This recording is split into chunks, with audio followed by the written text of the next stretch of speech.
Welcome to the regular Thursday, October 16th, regular meeting of the Ojai Commission, the Ojai Arts Commission. Welcome, everybody. Let's get this show on the road. This is our favorite meeting of the year. All right, so we're going to start with a quick roll call from Liaison Bridget. Bridget works for the city. She's one of the staff persons. She's the liaison to the Arts Commission, which means she's our connection. We're considered an independent body that serves the council, but our connection to the city and the staff is through Bridget. So Thank you. Chair West. Here. present. Vice Chair Steiner. Here. Commissioner Grell. Commissioner Wright. Here. And Commissioner Lees is absent. Got it. All right, quick pledge. Please rise. I pledge allegiance to the flag Of the United States of America and to the republic for which it stands, one nation, for an indivisible, with liberty and justice for all. Yes. We really want to add a land acknowledgement. So if you'd like to hear a land acknowledgement at all your public meetings in town, I then think tell your council person. I think what Smitty said is really important, and that is a land acknowledgement that we would like to include at the outset of our meetings. However, we can only do what the city council does. So for that reason, while we have sent it up in the past, we would urge all of you to buttonhole your council people and say we want a land acknowledgement. It's done by the California Arts Commission, sort of our arts mothership in this state, and we would like it here, especially here. Thank you. May I introduce my co-chair, Christine Steiner, and the rest of our Arts Commission here tonight, just in case you guys don't know. Pamela Grau, and I'm Smitty West, and Christine Steiner, and Karina Wright. Okay, we're volunteers and serve for 4-year terms, and we're all kind of working stiff artists too that work either in peripheral business or just like you guys here too. And this is our favorite meeting of the year, and we're so glad you're here. We're going to try to do this respectfully and through the night, but I'm going to warn you in advance that it's actually quite heartwarming, and it's one of my favorite public meetings that the city of Ojai ever has. The mayor will be joining us, and I know some council people are joining by the Zoom. This is part of a regular public meeting, so it's going to be part of the record and on YouTube, and people watch this as well. But it's a real celebration for the arts and where they've come in Ojai right now. So I want to acknowledge you all. Thank you for being here. As you know, this is not part of the actual application process for the grants, but just your presence here continues to create and support this kind of growing effort for government here in our valley to recognize the power and the creativity and the hope for the future that our creative people in this valley bring. When I started sitting there applying for arts grants 10 years ago, it was $10,000 a year, I think, or $12,000 a year. And this year, thanks to this lobbying that your arts commissioners have done, with special nod to Mayor Andy and Pro Tem Mayor Rachel, and we've really driven this forward, and we have $100,000 to give away this year. So, but at the same time, I recognize that, because I remember it's a pain in the butt to do these things. You don't know how much to ask for, and do I do a fiscal sponsor and all this stuff. I mean, we're really doing our best to try to do this fairly, transparently, but at the same time to create an energy that grows and grows and grows. And it needs you guys. You know, when I first started here on this commission, we didn't get a lot of, we actually had to extend the application periods. We just didn't get applications. You know, it wasn't that people didn't want money. It's just that government and the arts had sort of grown apart from each other, and they didn't expect anything from each other. But now I feel like with our commission that we have right now, and with you guys and the energy you bring, and just you being here tonight, this could be something that grows and grows and grows. So your commission here is committed to doing our part to push government to support this. And so thank you for being here tonight. Support each other tonight. It's a great meeting. Okay, the way we're going to run it, anything else I want to say? Oh, let me, commissioners, the way the process works, we tried to put it we're trying to get it kind of a little more technological, a little more online, a little more clear each year. Thank you for tolerating what we've done. Karina Wright, who's our chair, the committee chair for the grants, has done a beautiful job of moving things along, and we know there's still things to improve to make it better. But we need your feedback on what you like, what you don't like, okay? But understand tonight is not part of the application process. It's sort of a celebration, but we love it, and I think you'll love it too, if you're able to do that. We have what we started 2 years ago is the creation of a separate committee in government. They call it an ad hoc committee that comes together for one purpose. So I want to acknowledge Louise Sandhouse, who's here tonight. Carolyn Wagner is here tonight. Can you raise your hands, please? Thank you. Thank you. Michael Addison, I didn't see Michael. And Elizabeth Herring, I don't think is here, and Karina are the ad hoc committee. They'll be reviewing all of your applications, make sure that they're first accurate and complete, and then secondly, grading them by the rubrics that are set out, so we understand that as well. Granting is one way that government can provide support for the arts in the community, but we're looking at other ways as well, because granting is sort of this process where the artists come out and say, I need this to do this. But we think that the arts and the creative industry of Ojai can be the driving force of what is clean, is inclusive, is beautiful, creates good jobs that we want to make better jobs. And so, just your energy of being here tonight and your application, whether or not you get something, whether you screwed something up, but just thank you for caring, because that really, really goes a long way, and people notice that too. So, and thank you for indulging me to share that, because now I'm going to turn it over to you guys. Oh, the ad hoc committee will make the recommendations to the commission, which is us and David, who's not here tonight. And then, but ultimately, the decision is the city council's decision. So we got them to push it forward this year so that they'll be making their, they'll review, we'll make our public decision as a commission with the input that we get from the ad hoc committee, and then that will go to council in their December meeting this year. Last few years hasn't even made it till February or March, so that we can get that money out of our hands, out of the city's hands, and in your hands by January of next year too. All right. And just a reminder, everybody has 4 minutes, okay? Me too.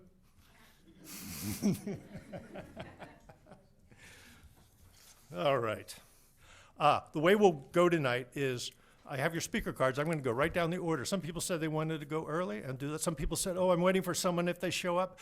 Please, by all means, we're going to formally restrict you to your 4 minutes. We may have a quick question or something afterwards or something like that. You're presenting to us, but you have an audience.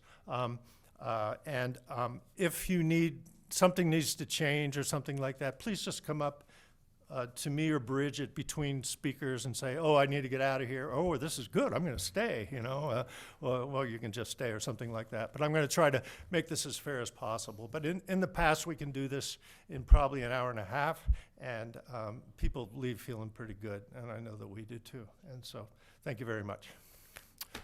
Oh. And we're going to move, on the agenda, we're going to move everything else to the end. You already moved it. Yeah, it's already there. It's magic. Consent items, discussion. Presentation. Here it is. All right. So the only rules were you couldn't have any AV, but there are no other rules than that, too.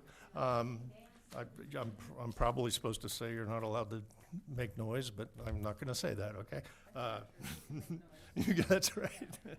You can make noise. My attorney says you can make noise. Gay Jones, I have you first because with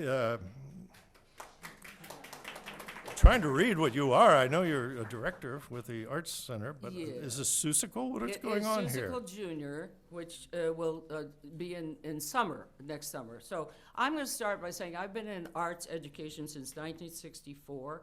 I've been served on the State Commission of Arts for a while. I've taught from pre-K to senior citizens and off the page stage. Right now, I'm on my way to a rehearsal of Annie, which is our holiday musical, and it has 46 members, ages 6 through 89 in it.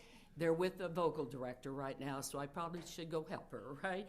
I am so thankful to be in a community that support the arts, and also being able to do a grant application, whether I get it or not. I'm just happy to have the arts. There are so many people in this room that we collaborate with. We often meet in Vaughn's and talk about sharing costumes, or Dana and I talk about the mean girl thing that's going on sometimes with young children, as we know. So we often share resources, which I'm so thankful. I have a lot of former students in the room as well, so I love that as well. So I think that, first of all, talent in the arts, it gives all of the C words: collaboration, cooperation, communication, there's an L, listening with empathy, and then working toward an objective. And it's all of those which will help for careers. Whether they go into theater or not doesn't matter. It's the idea that we presented them with a foundation that they can use. Our source of income for doing Seussical Junior, the rights have gone up a great deal with musicals. So we have a budget right now of $12,000 that will, before we have any ticket income whatsoever, we only do one show a year. Our only real income is $50 registration per family. They can have, I've had a group of 5 kids in the family, and they can join for $50, and we often waive that scholarship if somebody needs that, or give scholarship to them. Any balance that is carried over, I mean, that's costumes, that's set, that's lights, that's royalty, and before we even pay our volunteers, and like you said, you're all volunteers, and most of us are volunteers, and we all get honorariums, maybe, but it's certainly not what anybody is doing, what we're doing with the arts. I'm just going to say that I respect the people who are in this room. I respect what you're doing. I just respect people in the arts. And I hope that you will consider our application. And please don't pay any attention to me if I have to slip out, because I'm going to go sing tomorrow. The sun will come out tomorrow with our 2 Annies, and we do have a dog that barks on cue, so you have to come sit. First 3 weekends in December. Is that it? Any questions? Anything? Thank you. This is Ojai Arts Center Youth Branch. Yes. And Gay Judge. Right. Thank you so much. Thank you. Bye-bye. Bye-bye.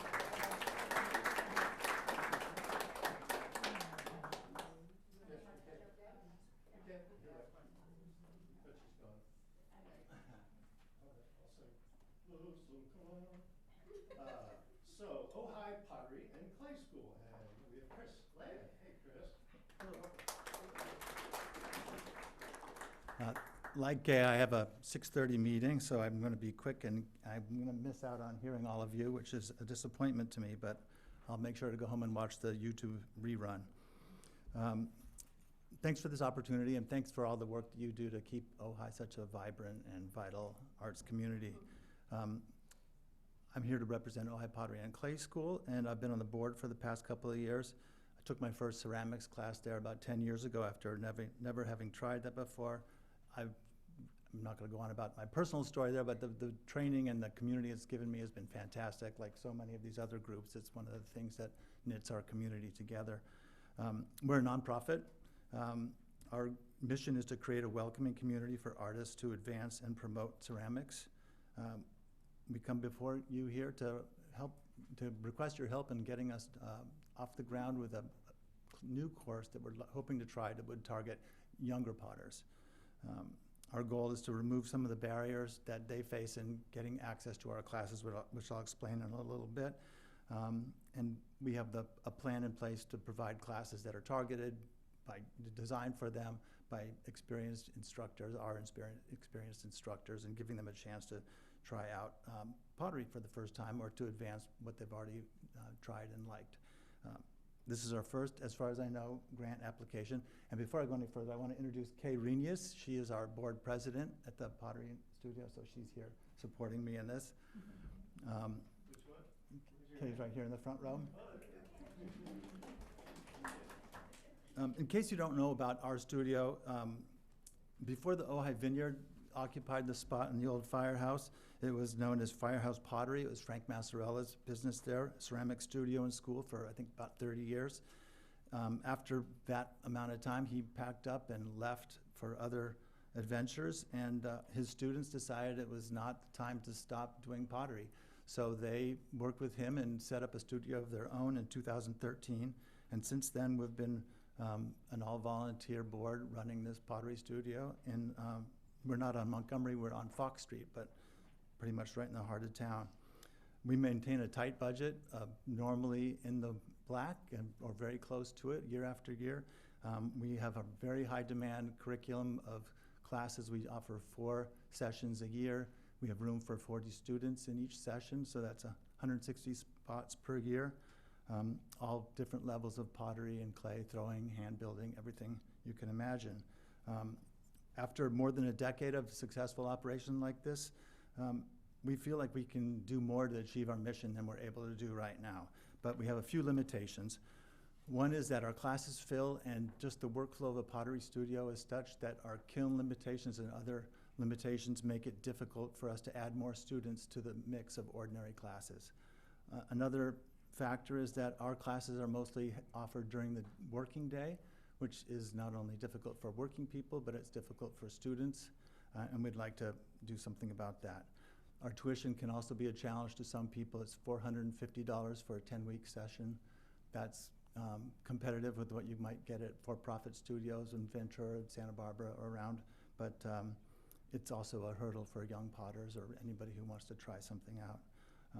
And all of these, the fact that we run such a tight budget in a business that requires a lot of investment in equipment that wears out and materials that pricing goes up, makes us, I guess, conservative when it comes to trying new ventures, and we're not really going to wager our hard-earned money on a new venture. So that's kind of where you can come in. We're hoping to try something new, which, as I said, is a course that would target the interests and availability of younger potters. So we're targeting at high school and college-age potters, offering it during the summer in the evening. So the idea that people might be in town to I'm for the going to summer. ask you to wrap it. It's 4 minutes is 4 up. minutes? Okay, I'm sorry. That's okay. So that is it, and we're just hoping that you can help us kind of create the next generation of Ojai potters. We've got a great city tradition in that vein, and we would like to have people that are younger than me in the studio.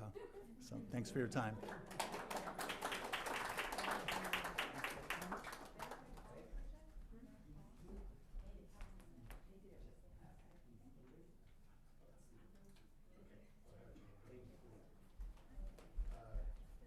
Thank you, Chris.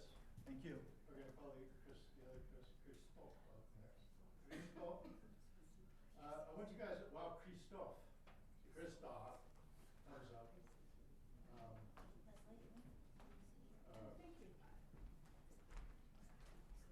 I did want to mention that I encourage, we work from a plan here in the Arts Commission. Part of our long-term plan is to create a central space, an art center in Ojai in the future as well, too. And when I think about pottery, or I think about did Chris run out?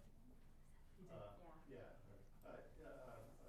You know me as a musician, but I'm a woodworker too, and I do turning, and I know like all these guys that have these little $1,000 lathes, but if they're, my son lives in Santa Cruz where they have one of the shared workspaces where they have beautiful $30,000 lathes that were available for rental, so it would be a great project to apply for a grant or to create shared working spaces for things like a kiln, because kilns are the same way. Everyone has 1,000 kilns. So, Christophe. Hello. All right. Thank you, guys. I'm sorry? Go on. Okay. Thank you all for bringing us here tonight and presenting this landmark opportunity with this grant. So thank you. I tried a few years ago scatting over my grant application to little success. So I'm going to read majority of this application. And first of all, Christophe Wallen, founder of TR Soul Institute, an art and ecology incubator, founded in 2018. We've partnered with just about every cultural org around Ojai. bringing art and resiliency forward. So very excited about this project here. I'm here with our creative director, Orfeo McCord, a longtime Ojai resident and artist. He'll share a few words here in a moment. I'll just jump in and say I'm excited to be here on behalf of Tierra Sol to present our grant submission, Terra Sona, a public earth and sound sculpture that unites art, ecology, energy, resiliency, and community. And I'll pause there, and I'll let Orfeo kind of describe a little bit more of the project. Yeah, so as Christoph mentioned, this would be a public offering as a sound installation. It's a structure built of super adobe that would mimic the structure of a beehive, and it would be big enough to seat about 8 people inside, circular in nature. And the idea is, it would be something that is built by the community through the earth of this land, and it would be, have special acoustic properties based on the architecture of the structure. And the inside would be a sound installation based off of the Schumann resonance, which is the resonance of the earth, 7.83 hertz. And the idea is that this installation will have harmonic frequencies that are in relation to the Schumann resonance, and it will be a very meditative experience that will slowly evolve over 1 year. The sound will slowly evolve, and then it will begin its cycle again a year later. So anytime anybody would go into the installation, at any time that year, it will be a different sonic experience. And the idea is that it's a place of pause, repose, a place to connect to earth, being in an earthen structure, connect to the frequency of the earth, which is subaudible, but will work with frequencies that are also audible. And then also have components of stained glass that allows us to have a relationship to how the sun moves through the sky at different times of the year based on how that refraction happens in the structure. So it's, it's a little more detail in the actual application, but that's a And why is this important?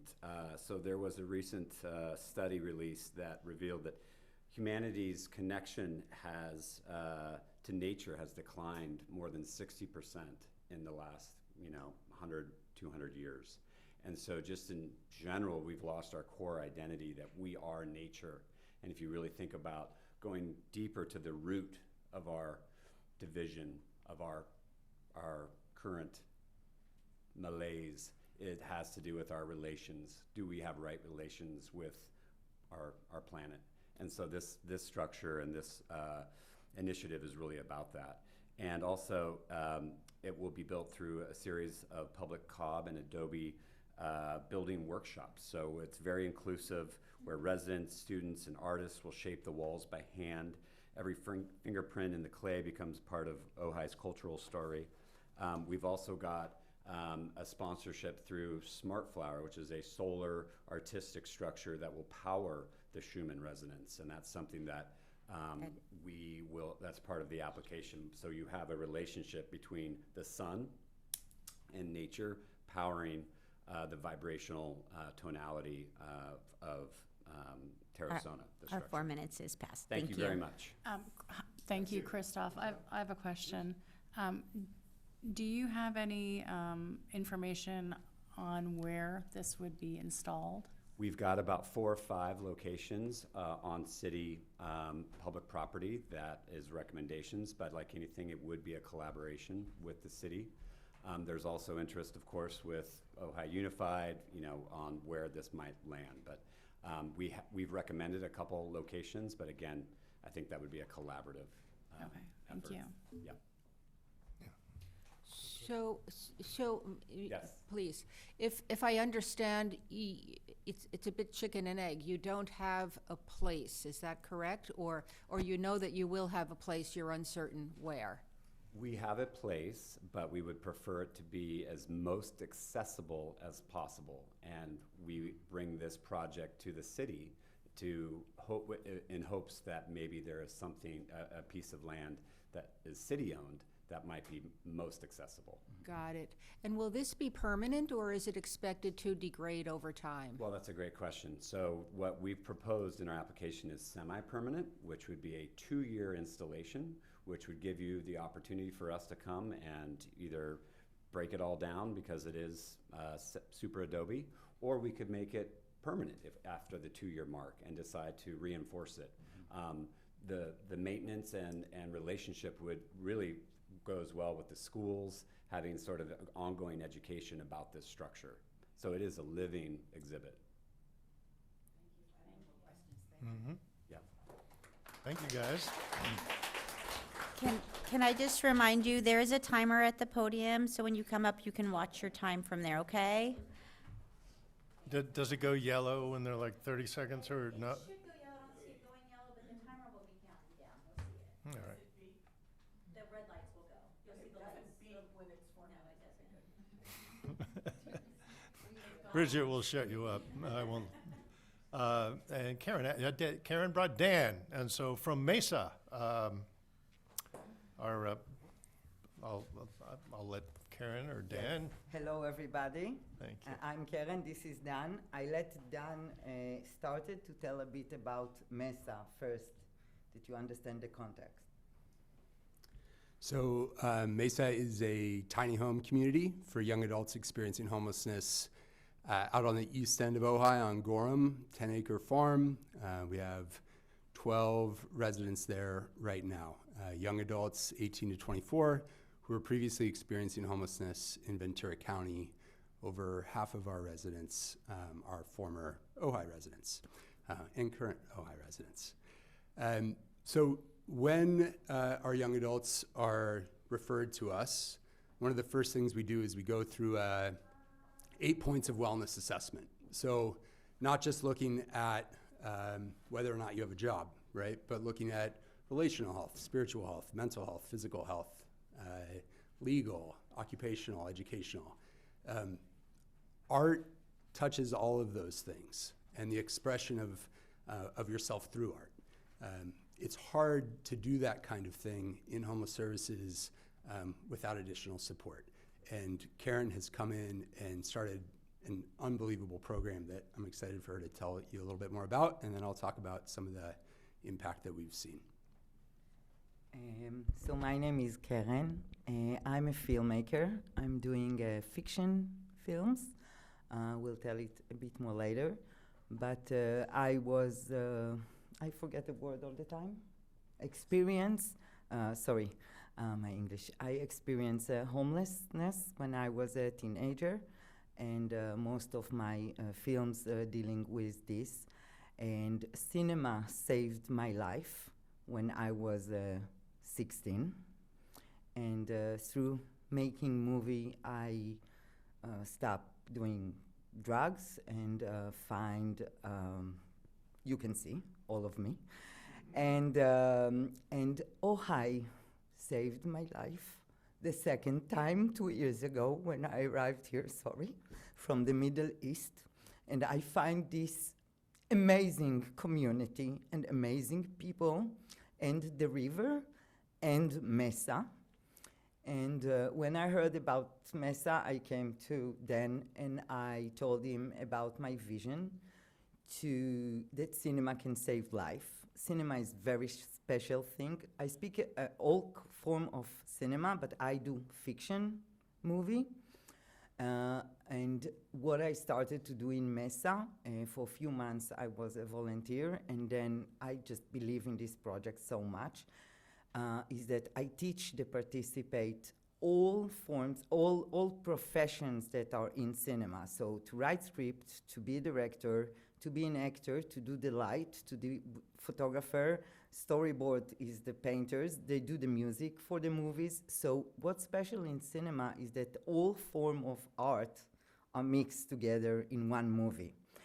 And unbelievable, we did the first fiction short movie already is done by one of the participants and others took a part.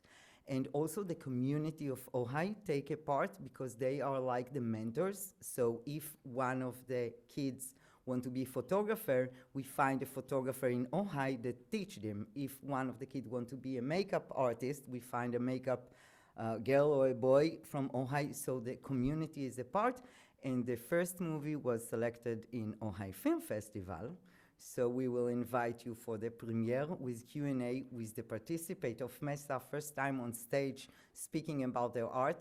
What's special about it is that not only to learn a profession and not only art therapeutic, we do real high art. Thank you. He doesn't have time. I took all the time. They may have some questions for you. Do you have any? Okay. Because it's very revolutionary project, so it's hard to explain because nobody ever did cinema, a community cinema together, that they are the creator, but I use my experience to help them create the movie. It's first time project like that ever been made, so it's very special. So it's take time to explain, sorry. Yes. Thank you, thank you, thank you, thank you, thank you. Okay. So there is a question. Okay. Thank you, thank you. Some of the, Chris Bailey will be next with Carolyn Glasgow. Bailey kind of next. But some of the, in some of the more progressive cities, yeah. Just pick your card out and, yeah. So, we'll put you up next. Take it over there, Cassandra. But I'll say real quick, a lot of it, there's been money and support in cities for the homeless, and there's art projects that go with that. I'm not taking your time, Chris. And so I encourage you again, when you talk to your city council members, we ask any business that spends more than $1 million in doing a renovation to give 1% to the public art. And I think our cities should do the same thing, because that's where we're going. Hey, Chris, Hey, Smitty. what you got for us? Well, first of all, I just want to say how awesome it is to be a part of the Ojai Arts Nonprofits. We started our foundation about 10 years ago, and this was certainly a job that I didn't ask for, but after my wife passed away, it just kind of happened to us, and it's been an amazing journey. And I really appreciate everybody being a part of it. Hello, Lila actually wrote this for me, so I'm going to try to represent our foundation like she would. Hello, esteemed members of the Ohio Arts Commission. My name is Chris Bailey. I am the co-founder and vice president of the Carolyn Glasso Bailey Foundation, locally known as CGBF, and for our residency program, the Ojai Institute. We are deeply grateful to be present here tonight and have applied for a $10,000 grant for an art residency program. We are thrilled about the increased budget for arts nonprofits this year. That's really awesome, and that's an amazing feat for you guys to be able to get that much money for us. We really appreciate that. And we salute the hard work that all you guys have done to make this happen. At CGBF, we believe that art grows when it travels. When an Ojai artist experiences a new place, it expands their vision, and when they return, they bring that energy and inspiration back to the community. Right now, one of our Ojai artists, Rosemary Holiday Hall, is in Park Rapids, Minnesota through our cross-country residency partnership with the Nemeth Art Foundation. This exchange emerges artists in completely new environments, sparking diversity, curiosity, and creative renewal. Rosemary shared that her projects often begin with something she notices while walking, small details that become her, quote, search image, a way of seeing the world anew. In Minnesota, she's been exploring bog lands, lakes, forests, and the iron-rich soil near Hibbing, Minnesota. All of the experiences that are inspiring her new body of work that she will be bringing here to Ojai and showing in our foundation.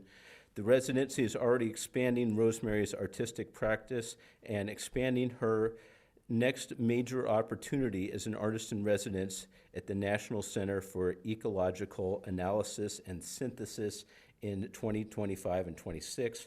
Her exhibition in Ojai will open in May in partnership with the Ojai Music Festival, much like last year's collaboration between our resident artist Stephanie Washburn and the local opera singer Rebecca Comerford. We are thrilled to continue expanding our residency program, hosting artists here in Ojai, and sending artists out into the world. This is another important aspect of what our foundation does. We help artists prepare for big opportunities, whether it's a need for materials, research, education, or practice. When we send Ojai artists to other communities, they become stewards of our creative spirit, representing Ojai's artistic excellence while bringing back new ideas and inspiration. Artistic exchanges have existed for centuries because it works, it builds bridges between communities, deepens understanding, and expands what's possible. Ojai is an art town. By supporting this residency, you're investing in what makes Ojai so special. It's the artists, it's the culture, it's the connection to the wider world. Thank you for considering our grant request. We really appreciate it. And thank you guys. This is awesome. And I'd just like to say, I'm sorry I need to leave early, but Tom Pezdeka, we just call him Tom P, is showing, and he's giving an art talk right now, and I need to leave a little bit early. I promised I'd record it. But thank you for your time. Thank you, Chris. Anything for Chris? Thank you guys. Cassandra, you're going to come up next?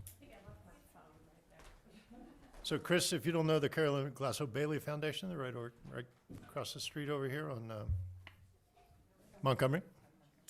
Beautiful gallery, workspace. Hi, Cassandra, with Taft Gardens Artist Residency Program. Yes, so it's the Taft Gardens Art and Nature Residency Program. I'm Cassandra C. Jones. This is Jade Whitman. We are partners in Possibility. Thank you for having us. This is also my favorite night for the Arts Commission of the year. So this is going on our 6th year. We just started our 2025-26 season. I started the residency in 2020 with an unsolicited proposal to Jade that if she gave me a residency, I would teach her how to have a residency at Taft Gardens. And it turned out I was really good at running a residency, so I stayed on and became the architect of it. And it has been incredible. It's actually fitting we go after Chris because many of our artists who have done the program have started to get really big opportunities in their careers because of it. Rosemary Hall says that she started her career at Taft, and she has gotten so many residencies and solo shows and group shows because of it. Our mission is, part of our whole Taft Gardens mission is to explore the relationship between humans and nature. I believe both art and nature are essential functions in our society, and so I'm trying to bolster both of those things. And this year, we are so proud that out of our 9 residents that we accepted this year, 7 of them are Ojai proper. We accept artists from Ventura County and Santa Barbara County, mostly to bolster our Ojai artists, because the more they know people in their community, whenever artists know each other, they help each other out. And so we didn't want to go all the way to Los Angeles. It's too big. They have too many opportunities. We wanted our Central Coast artists to know each other, because Central Coast doesn't get a lot of opportunities. We don't get a lot of recognition. We don't get a lot of press. And all of these artists are starting to meet up at Taft. They now have a point of connection, and their careers are flourishing because of it. So our grant this year was the same as the last 2 years, was to help us give a free, well, first of all, over the course of 9 months, we help these artists that come to the residency develop an exhibition or performance or some offering to the community. We have a fundraiser, which helps us run the residency, but we also it's super important for us to offer free days for people to come to the gardens and experience the art. And the artists do all these incredible installations on the property. And it started in the first year, my residency, we had 100 people. Fast forward to last year, we had almost 800 people come and see the residency, and that was thanks to you guys. That helped fund that event. Multiple events that were free. We can only have about 200 people up in a day, so we have to do multiple events to make that happen. And it's very difficult. It's taxing on us. We stretch, Jade will agree, we stretch ourselves as far as we can go every single year. I am a practicing artist. I just opened a gallery here in town. I am spread very, very thin, and I stay up until 2 o'clock in the morning working on these events every year because I believe in them so much. So And I know most of you have been up to Taft to see what we're up to, and you know that it's extraordinary. I do it solely to help the artists in my community, so my arts community is better. And I want all boats to rise. Anything to add? The only thing I'll add is that we really see this as a career development opportunity, community growth. Up until last year, Cassandra was a volunteer. Last year was the first year we were able to compensate her even just a little bit for her time. And through this kind of funding is we're trying to compensate the folks that are contributing to these programs. Louise is a huge contributor, in-kind donation, because it takes a community. So that's also a part of the grant is free days, and also trying to compensate the people that are a part of it. Thank you. Thank you so much.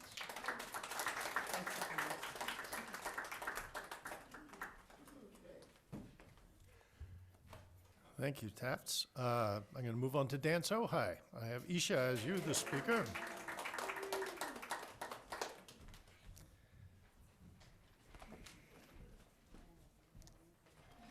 Yay!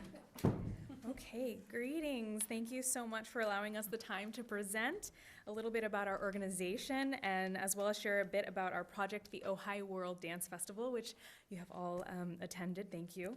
My name is Isha. I'm the founder and president of Dance Ojai. We have been an active organization in the Ojai community since 2015 and have hosted and curated countless events, performances, and classes that have brought cultural appreciation and dance services to the community.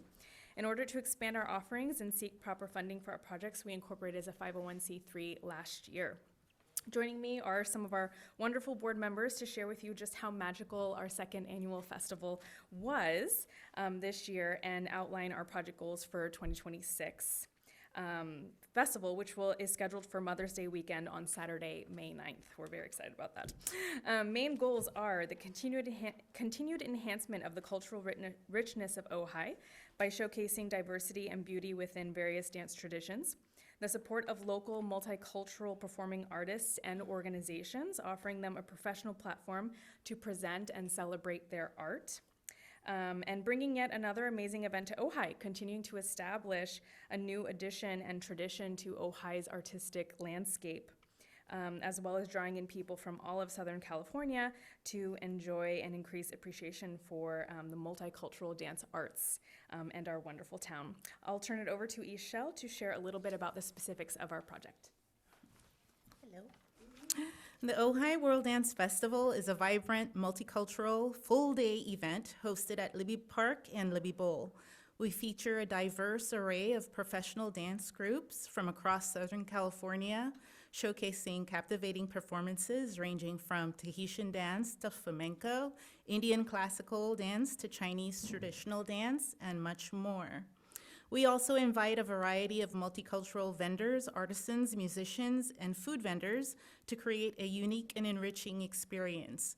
We include amateur troupe performances during the day to provide a platform for local aspiring dancers, and the festival culminates in a grand evening production at Libby Bowl, showcasing professional dance troupes that have made a significant contribution to their communities through their art and demonstrated excellence in their respective dance traditions. This year, we hosted our second successful festival and welcomed around 2,000 guests with the help of 50 volunteers and hosted 50 vendors, around 300 dancers. Artists came from Ventura, Oxnard, Santa Barbara, Goleta, Los Angeles, and of course, Ojai. We received great feedback, and the festival was loved by children and seniors alike, everything in between. And now I'd like to turn it over to Teresa so she could tell you a little bit about our budget for 2026. Hi, I'm Teresa, and I'm the treasurer for Dance Ojai. For 2026, we're calculating a budget of $95,000, and we are requesting a $15,000 grant from the Ojai Art Commission to fund all the production aspects and to provide small stipends to our crew, our staff, and honorariums to the dance troupes. That's our primary where the money's going. I think I'll leave it at that because you get the idea. And I'm going to wrap it up with our last 20 seconds and just let you know that we're soon starting the planning process next month after Ojai Day, which we're supposed to be rehearsing for right this minute. We'll be full force on the festival. And I just want to say that our community was so supportive this last year. And on behalf of Dance Ojai, we extend our deepest gratitude for all the participation and the support of the city. Oh my gosh, you guys have been so amazing. So amazing. And together, we don't just uplift, but the performing arts, it really shows the richness of the traditions and greatly enhances the cultural tapestry of our communities. So we are so driven to do what we're doing. And again, we thank you so much for your support. And come see us at Ojai Day. We'll be on the Libby Bowl stage. Yeah. Thank All you. right, thank you. I just want to let the people know in the lobby, if there's seats in here if you want to come in now. I had a Livy Holman, did she speak, or he, with Dance Ojai as well? Oh, sorry. Do you have two cards? Levi. Yeah. I'm sorry, but is this the same? No, it's not the same. No fit. Fiscal Okay, but it says sponsor. Dance Ojai, that's why. Fiscal sponsor. Sorry, I put Either fiscal I put that sponsor. on there. All right. Did I already mess up? God. What's the name of your project, Levi? Edge of the Sun feature film. Thank you. Hello, members of the Ojai Arts Commission. All right, I'm just going to read this and make sure I keep it all structured here. Thank you guys all for giving us the time to share a little bit about this grassroots indie feature film, Edge of the Sun. My name's Levi Hollum, and I'm the writer, director, co-producer, co-cinematographer, lighting technician, sound recordist, editor, and sometimes music composer, more simply put, indie filmmaker. I got my first camera lesson from my dad when I was 5 in 1980. The moment he plugged our JCPenney brand VHS camera into the family TV, and I saw this live image, I was hooked. 45 years later and 2 feature films later, I'm still honing my craft. I'm forever intrigued by what happens when words go onto a page. Actors learn them, they interpret them, transform them, and hopefully turn them into moments of truth. That's when the moving images and sound come together to create something we all call cinema. As much as I wish filmmaking were easy and inexpensive, both of those are far from true. When I learned about this grant, I knew I couldn't apply alone. After some humble pleading to my wife, Teresa, Isha Faraz, and the rest of Dance Ojai, they graciously agreed to act as my fiscal sponsor, so thank you very much. You guys have all been a huge support to this entire film all the way across the board. My 4 minutes couldn't even cover all the ways you guys have helped. Thank you again. I really appreciate it. Our little film, Edge of the Sun, is about 80% complete. We've shot 80% of it. We are projected to be done and then have a cast, crew, vendor, and our commission screening by summer of 2026. Most of our cast and crew are all Ojai residents, local high school students, etc. Our youngest cast member is 3 years old. Our oldest cast member, Terry, started acting in the early 1970s. After we watched one of his old 8mm films that he shot in 1972, we convinced him to come out of retirement for his role. He portrays a version of my father, Donald Holloman, who passed away earlier this year. My dad was the reason I found film in the first place, and seeing Terry bring him back to life on set for a few hours meant the world to me. Whew, sorry, I didn't plan on this. Not performance. Oh my gosh. All right. At the heart, Edge of the Sun is based on a true story that follows a high school senior, Alva Mercer, played by Nordhoff graduate and now at Sarah Lawrence, Lily Giuliani, as she falls in love while facing bullying at school and tension at home with her single mother. Anna Mercer, who is played by Renee Fea, who also played Cher in the Sonny and Cher movie, struggles with her own mental health. The story explores these relationships through the lens of quantum entanglement, a concept that allows multiple outcomes. As we're watching new version, it's kind of like watching a new version of The Twilight Zone or Mulholland Drive. We've filmed many different story paths, letting each outcome reflect the viewer's own experience. Just like in physics, observation and observer can change the result. It's ambitious, but I think it's working. Our goal for Edge of the Sun is simple. We share the film at as many film festivals as possible, hopefully get a couple wins, secure distribution deal, and hopefully get a global audience. Most importantly, bring our community together to use this art as glue as it connects people who might never otherwise have met. Art helps us bond, learn, and inspire from one another, and if we're not connecting, then what are we all doing here? If awarded this grant, roughly half the funds will go towards cast and crew as stipends and appreciation for their hard work, and they really have put in so much time and effort.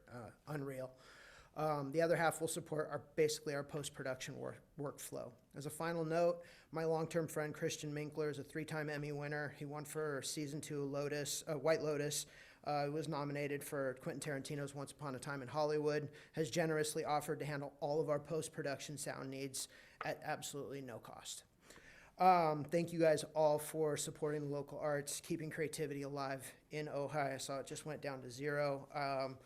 Thank Ojai, the Ojai Arts Center, Matilla School, Thomas Aquinas Church, Dance at Ojai, Don Lalo's, Topa Institute, Ojai Lumber, Vaughn Summer Camp, Noise Cafe, Casitas Market Lake, Casitas Park. I'm and going to all start other playing ones. the You guys, music thank you now. so much.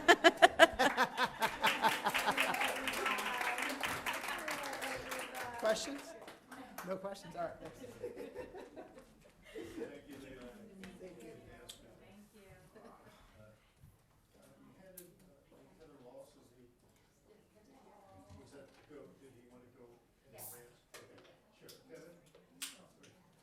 I didn't necessarily want to go in advance, I just realized I didn't fill one out. So if there's somebody else that's in a hurry? Oh, yeah, he's on the bottom. I'm sorry, somebody else is next. Sorry. He just gave it to me. Nice to see you, Kevin. Sorry. All right. Next. I got David Sharmilla, is it? Shine a light. That's where it is. You guys got the same beard. I wasn't sure what. Sharmilla's on the Zoom call. Sorry, she's out of town. You're David. Yes, I'm David, and Sharmilla's they're somewhere looking at you on the computer. Hi, Sharmilla.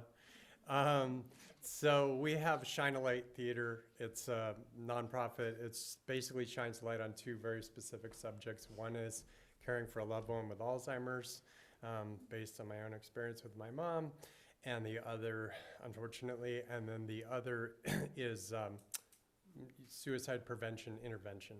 And so we have 2 plays, one about each of these subjects. And the big idea is that we shine a light on these subjects by doing the play and having people talk about it afterwards. We had these plays performed at the Ojai Arts Center Theater, and many people, when we said, how many people are affected by Alzheimer's? You know, half the people raised their hand, and a number of people are also going through things with suicide prevention intervention, especially with younger people. And we also have family members who are in the process of dealing with that right now.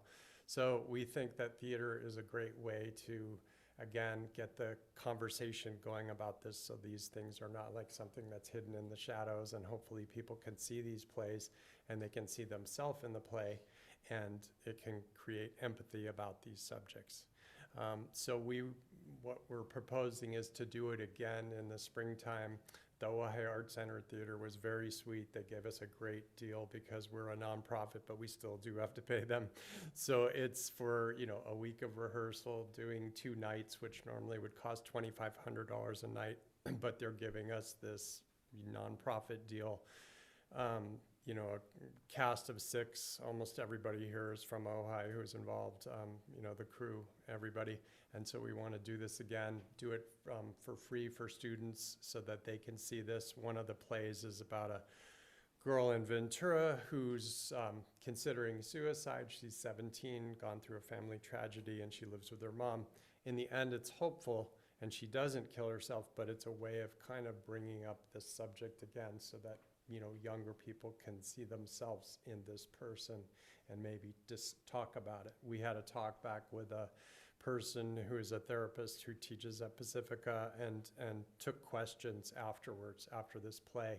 And he mostly deals with training people for suicide prevention intervention. So that's part of the production, is we show the play and we kind of have a talk back about that. And then the other play is called Call My Son, and it's based on a real event that I went through with my mom, where she didn't recognize me and she was up all night, and she said, I don't want to talk to you, I only want to talk to my son. And I was so tired, it was 3 in the morning. I said, do you want me to call him? She said, yes, I do, call him right now. So I called her phone and I backed up 10 feet and I had a phone call with her, and I said, Mom, it's Dave. And she said, oh, I'm so glad you're here. There's this horrible man with this horrible beard and he's trying to tell me what to do. And I said, Mom, I know that guy. He's a really nice guy.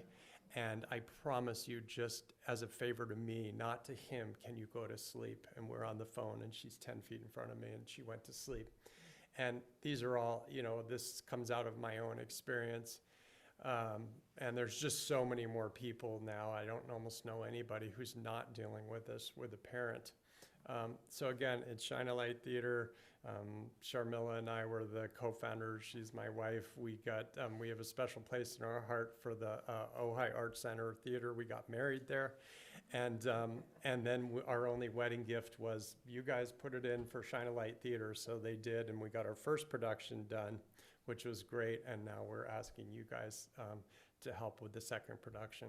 And that's it. And thank you guys for supporting the arts.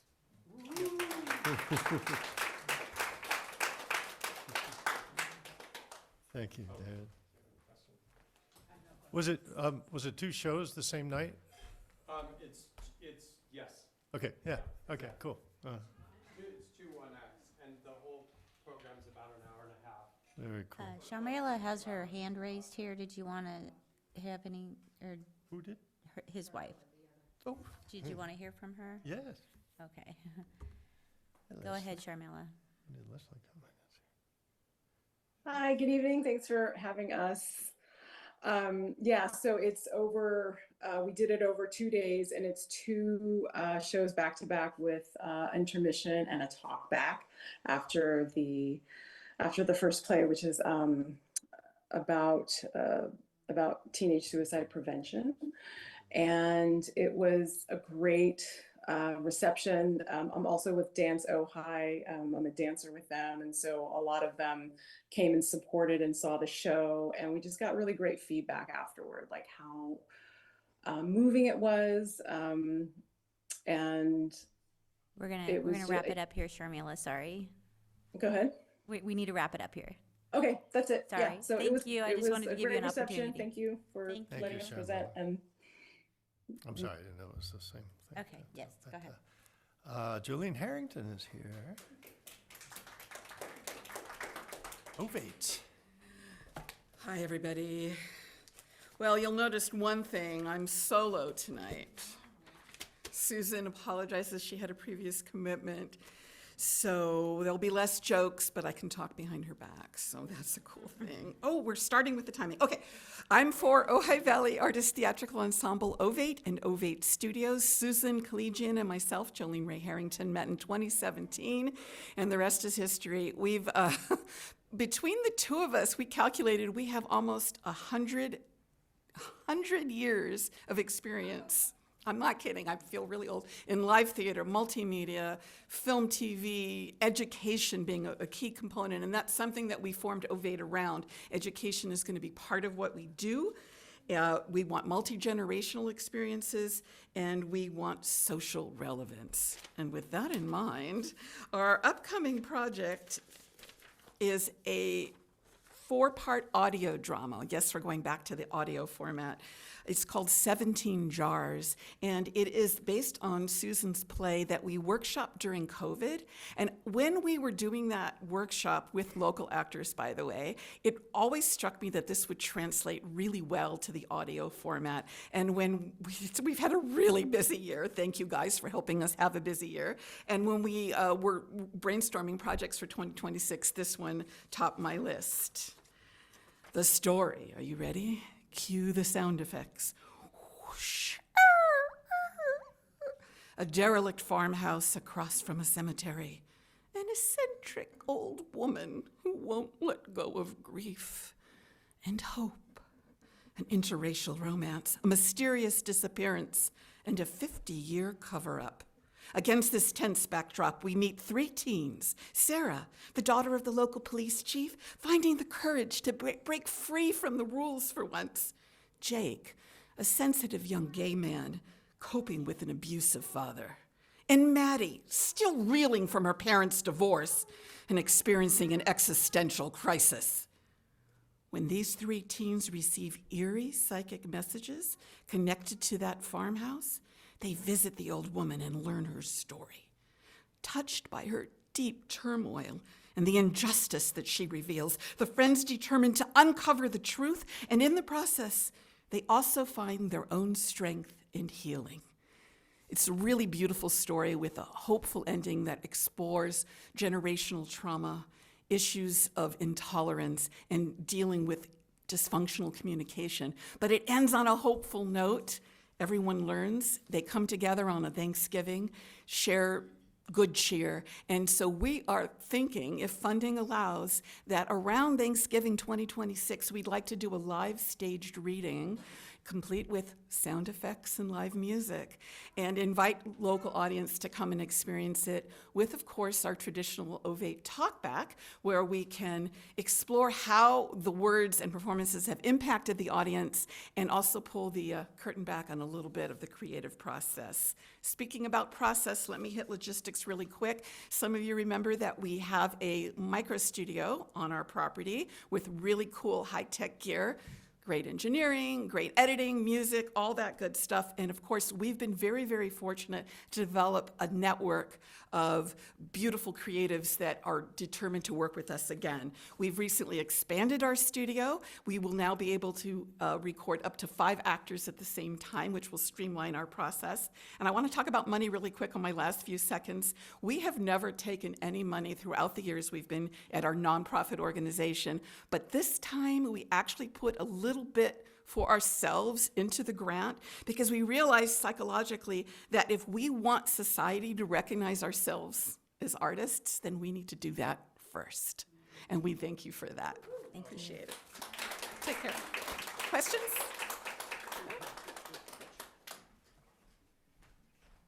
Thank you.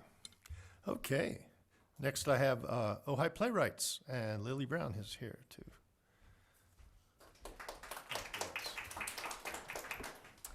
Hello, I'm Lily Brown. I'm the co-director of the youth workshop at the Ojai Playwrights Conference. I was born and raised here in Ojai. My mom, the incredible Kim Maxwell, is a co-founder of OPC and has served as the director of the youth workshop for 25 years. I started in OPC's youth workshop myself, and then I became an intern, and now I'm a staff member, and I'm on the reading committee, which reads and selects the plays that are presented during our summer New Works Festival right here in Ojai. And I'm here representing OPC because our beloved producing artistic director, Jeremy Cohen, had some surgery yesterday. He's doing well, but is sad to miss you all, and he sends his love. I believe he came to speak with you only a couple of months ago to tell you about the expansive work and vision that we're all working on together at OPC now. OPC has come so far in our nearly 30 years, but there is more work to do. And the performing arts faces bigger barriers than ever with unprecedented cuts at the national and state level, arts in general. The mission of OPC is to create a body of brilliant new plays that reflect our diverse, dynamic, and ever-changing world. We do that with a vision that seeks to ignite human empathy by filling theaters with the most astonishing stories we've never heard. For 28 years, our hallmark program has been our summer conference and New Works Festival, which is a 2-week new play incubator where writers are teamed with directors, dramaturgs, and actors for a developmental process culminating in public staged readings right here in Ojai. Many of our plays have gone on to renowned productions on Broadway, like this season's John Proctor's The Villain by Kimberly Bellflower, off-Broadway, like last fall's world premiere of Dirty Laundry by Mathilde Drotwa, and in the West End in London and beyond. Our playwrights have gone on to win and be nominated for Pulitzer Prizes and Tonys and MacArthur Genius Grants. But most importantly, our discussions with the artists after the conference continue to reflect that our playwrights are honored to call Ojai and OPC their artistic home. Another core value for the conference since its inception has been a commitment to education and mentorship through our youth and intern programs. These programs serve junior high, high school, and college-age students, placing them squarely in the maelstrom of OPC's professional and artistic opportunities, which have led to further internships, publication, letters of recommendation, jobs, and more. And as an alumni of both of those programs, I can personally attest to these benefits. Nearly 3 years ago, the brilliant Jeremy Cohen stepped into the role of our producing artistic director. And leadership change can be hard, but under Jeremy's community-minded style of management, OPC has flourished. With an exceptionally active and financially committed board of directors alongside our devoted staff, OPC has launched several new programs and initiatives, all aimed at removing barriers to access. That's his favorite phrase. So to create a more inclusive selection process for plays included in the summer festival, OPC transitioned away from an invitation-only submission process to an open submission process, ensuring a selection pool that is as diverse as possible. Our reading committee reviewed submissions from over 1,000 playwrights this year, and we have 1,000 submissions as we just finished our open submission process this year. And to ensure that finances are no longer a barrier for audience members, tickets to every OPC event for the last 3 years have been on a pay-what-you-can basis. And that's the root of our application, our grant application today. The youth workshop has also expanded to include not only the original 2-week program in the summer, but also a monthly pay-what-you-can write night during the school year called Taco Tuesday. And that's starting up in January. The intern program also transitioned from a tuition-based program to a paid internship to encourage equity for students of all financial circumstances.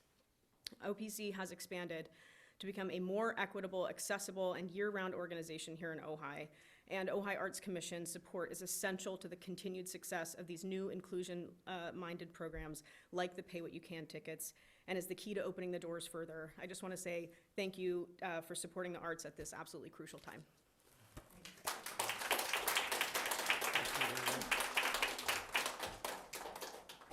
Okay. Thank you, playwrights. Natalie, I'm in the muse for a song. I moved you up because I thought we'd have some music. Natalie Gilman, what do I have here? Monarch Motherhood, songs with postpartum moms. Thank you. I was looking around thinking I wasn't up just yet. Okay. Yes.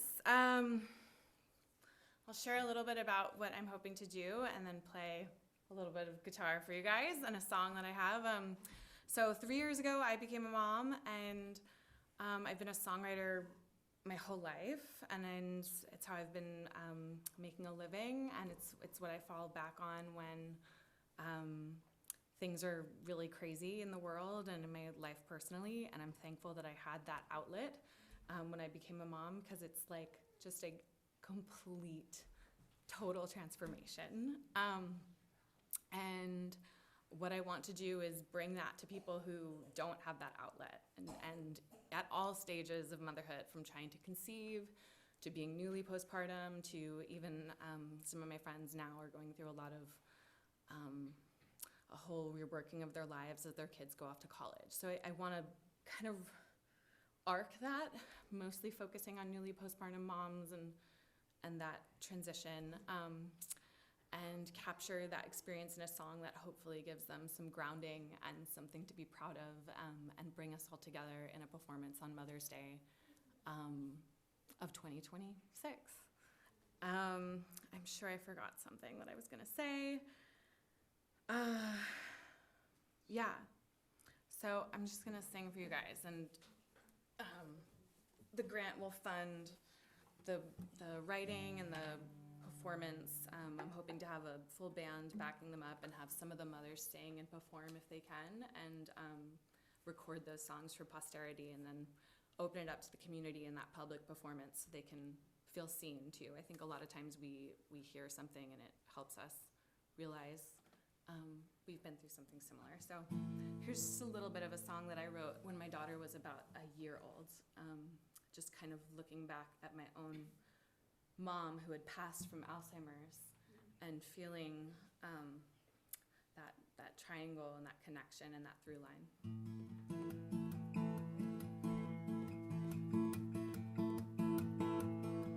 She takes after both of us.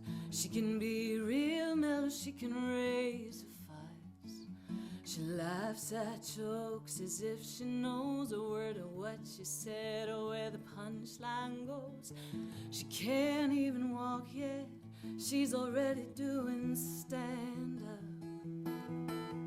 She takes after you and Dad. I think she feels it when I'm sad.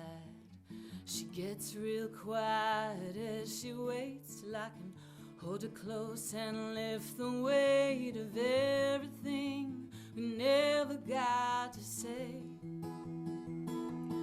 Hope you're watching all of this.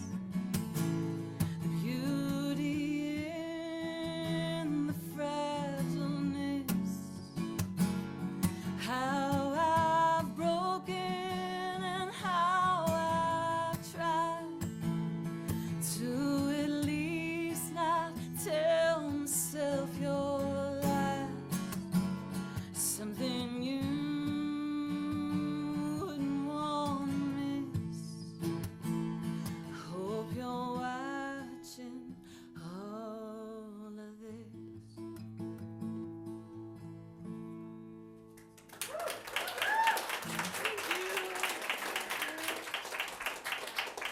Yeah, it just can be a really therapeutic thing, so I'm hoping to reach out. Turn on your thingy, yeah. Thank you for that. That was beautiful. One question I had about your grant, do you have women who you know are committed to this project? I have been going to Secure Beginnings since my daughter was about 3 or 4 months old, and when I mentioned it to, we call ourselves the Secure Mamas.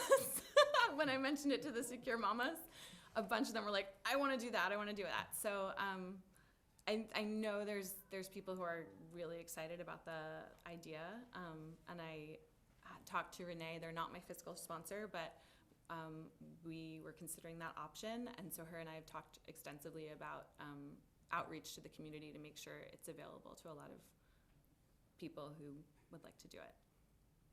Yeah. Thank you. Thank you, Natalie.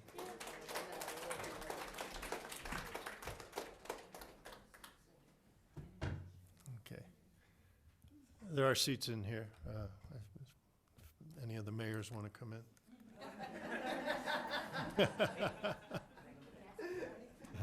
Nicholas from the Film Society. We're getting used to you in this room. Ojai Film Society. Yeah, apologies if I sound like a broken record, but I'll give my spiel. Good evening, Arts Commission members. My name is Nicholas Wiseman. I'm the president of the Ojai Film Society. On behalf of our 9-person volunteer board, thank you for your continued support. The Arts Commission has consistently been our champion, and we're so grateful for the work you do to uplift the arts in Ojai, and for your partnership in making our programming at Libby Bowl possible. For those who may not know, the Ojai Film Society was founded in 1988 to bring independent foreign documentary and classic films to the Ojai Valley. With generous support from the city of Ojai, we launched our summer series in 2022. Since then, it has become the largest free event series in Ojai Valley. 6 screenings each summer, outdoors, in community, and free to the public. Our goal remains simple: to share high-quality cinema that's accessible to everyone, regardless of financial means. Each summer, from late July through September, we host 6 bi-weekly screenings at Libby Bowl, drawing 300 to 800 attendees per film. These events are organized entirely by our volunteer board and subcommittees in collaboration with the city, local partners, sponsors, and publicized through social media, banners, podcasts, and community partnerships. This past season, we saw an attendance of 2,800 across our 7 screening events, including our fundraiser at Ojai Rancho Inn and our 6 summer screenings at the Bowl. We had Nat Geo film Sally, the story of a promising young tennis player who once played in the Ojai who became an astronaut, Sally Ride. We played The Never-Ending Story, showing that even when all seems lost, there's still hope. We had The Greatest Night in Pop, a Netflix film, proving that art in the form of the song We Are the World truly can change the world. We had the 2025 Sundance film Speak, where teens spoke their truth through high school oratory competitions. We shared 9 to 5, 1976 film, reminding us that with friends and some Dolly gumption, anything is possible.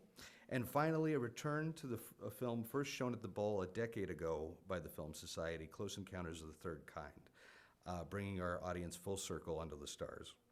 In total, we presented 7 events, engaged 48 volunteers through our board, committees, and event staff, and partnered with 30 local organizations and businesses, with special thanks to the City of Ojai and the Arts Commission.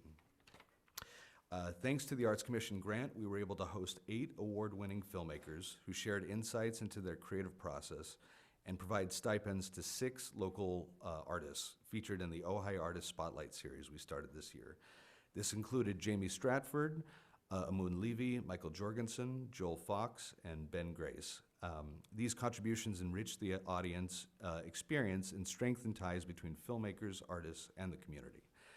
Since 2022, more than 14,000 people have attended our screenings, families, young people, and seniors alike, coming together to enjoy film in a relaxed, welcoming space.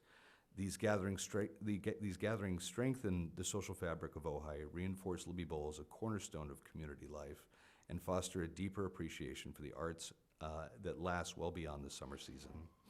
As we look ahead to our 38th year as an organization and 5th summer series in 2026, we're excited to keep building on this momentum, connecting people, celebrating creativity, and ensuring that the arts remain a vital, inclusive, and joyful part of life in Ojai. We are thrilled that the Arts Commission has raised the grant fund for this year, and we have requested the same grant amount as in previous years, which aligns with our continued work to support local artists. We highlight on the big screen, provide accommodations for filmmakers, and support screening production costs.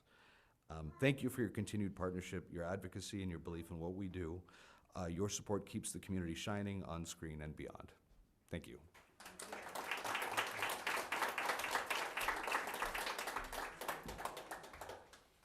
Thank you. Okay.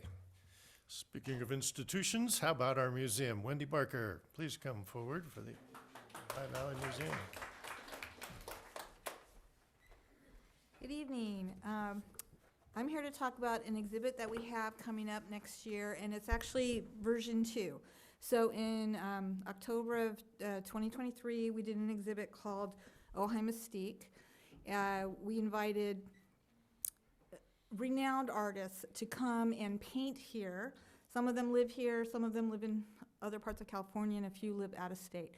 They all came here, picked 2 places to paint landscape, wonderful paintings, a large masterwork, and a smaller painting. And it was phenomenal exhibit for our community and for these artists. We did a catalog. Each page is a different artist with both of their works on it. I would give you each one, but I don't have that many left.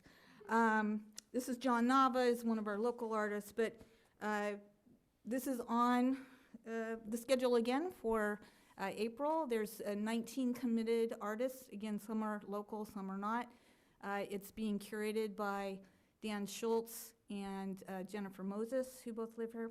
One of the other unique things that we do with this exhibit is that each of the artists, these are just 2 of them, have their own postcard with images from their artwork that we mail out and they mail out. Has information about the exhibits, and it's personalized for them, so the artists are more inclined to help promote this event, and everything is made for them for social media and other things. We think that this is a fabulous exhibit for our community. We've lost a lot of galleries in town. This is a higher level than what the museum typically does. We want to promote this more. We want to bring more people to Ojai to spend their money in the restaurants and at the shops, and to recognize that this is a vital artistic hub in our community.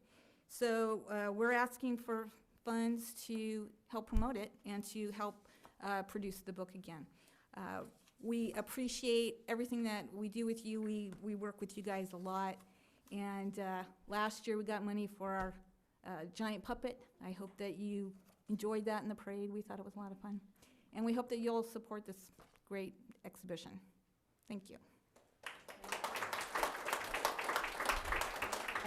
Wendy, please, I have a question. Thank you.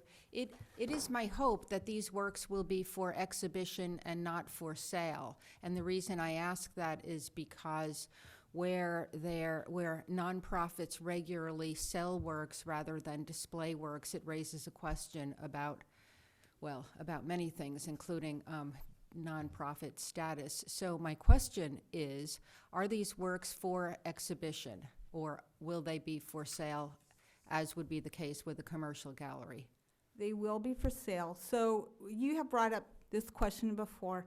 Many times. We did a, it's called, through the American Association of American Alliance of Museums, we did a program called MAP in 2020. And we had a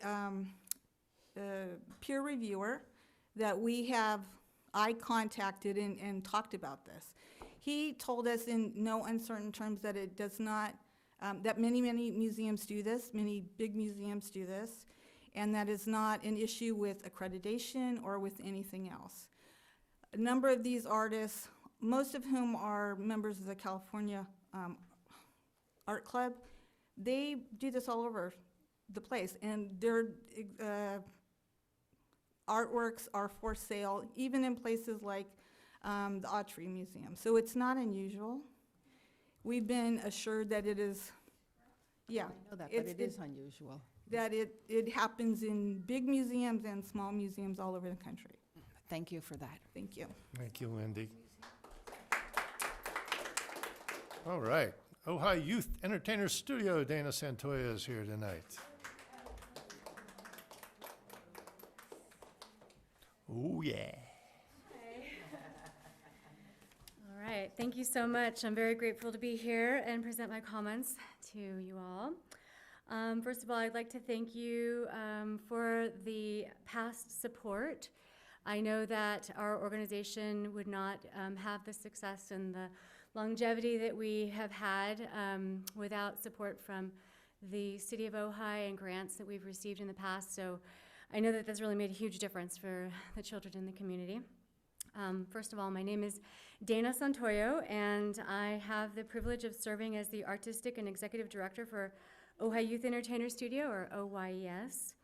And I would like to just mention that the organization has been steady going for 25 years now, and the children's program has been the heart of the organization for the last 15 years. And so at this point, we are now seeing generations of children passing through the program, and now they're graduating from university in their own drama arts programs, and they're returning and they're joining our faculty and team of volunteers and instructors. It's very exciting. It's something that we're starting to see. So this year brings a new experience and fresh opportunities for OYES, for our team and for our students. Earlier this year, we were impacted by an unexpected transition from our longtime home of a decade in Miramonte, and we relocated to the former district building for Ojai Unified School District in downtown Ojai.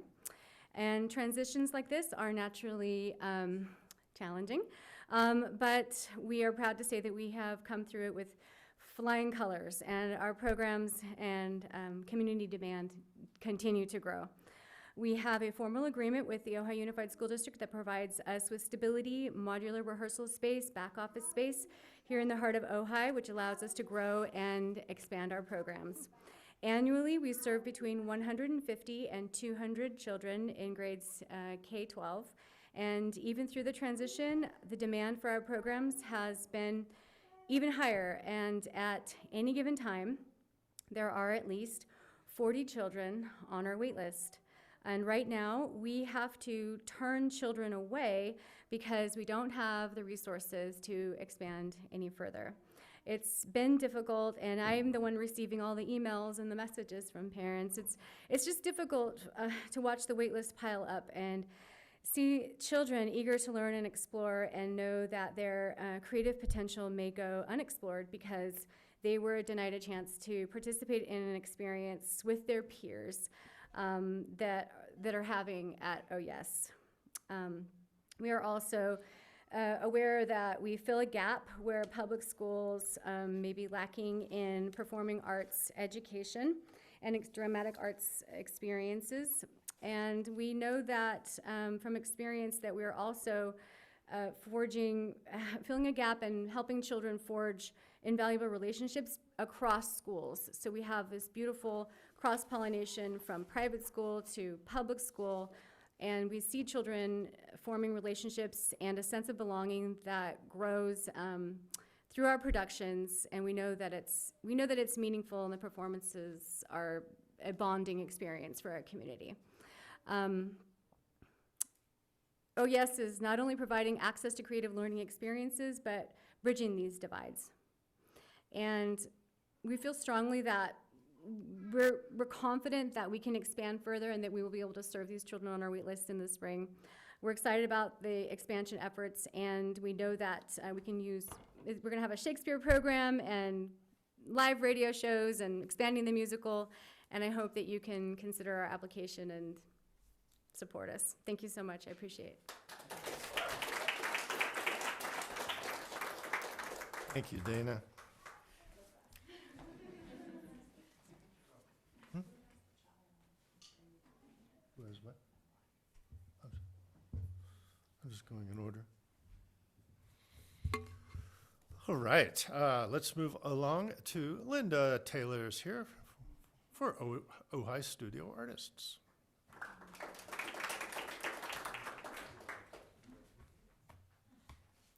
And my compadre, Mark Whitman, is also here. So, all right, thank you so much for funding us in the past. I'm here to ask again for funding for the Ojai Artist Tour because it's essential that we get funding in order to be able to put this on. This year was our 44th year of doing the studio tour, and it was a success. We had over 500 people who attended, and we are excited that we bring so many people to the community because, again, this helps the local businesses and restaurants and also the establishments that provide lodging. We do charge a $20 ticket fee, which funds our scholarship program. In the past years, over the years, we've given over $300,000 in scholarships to high school students, which is hopefully people that are going to be going to study art. Our first recipient was Walt Dorn, who's a son of Bonnie Dorn, and he graduated from Cal Arts and is one of the original creators of Shrek. So the things that we've done has been really terrific. We do a lot of mentoring activities. We have our local artists go into the classrooms and talk about the varieties and ways they create their art and also how they became an artist, which I think is an essential thing. And this is also something that visitors to the studios see when they come to the studios. They see the studios, the artists talk about how the studio was created, how long it took, the steps that they had to do in order to become an artist. We've also had students volunteering in the studios during the studio tours, and this year we had 11 students that were basically mentored by artists. And we've also had a year-long mentor program for high school students that are interested in continuing to become artists. Mark, did you have anything you wanted to add?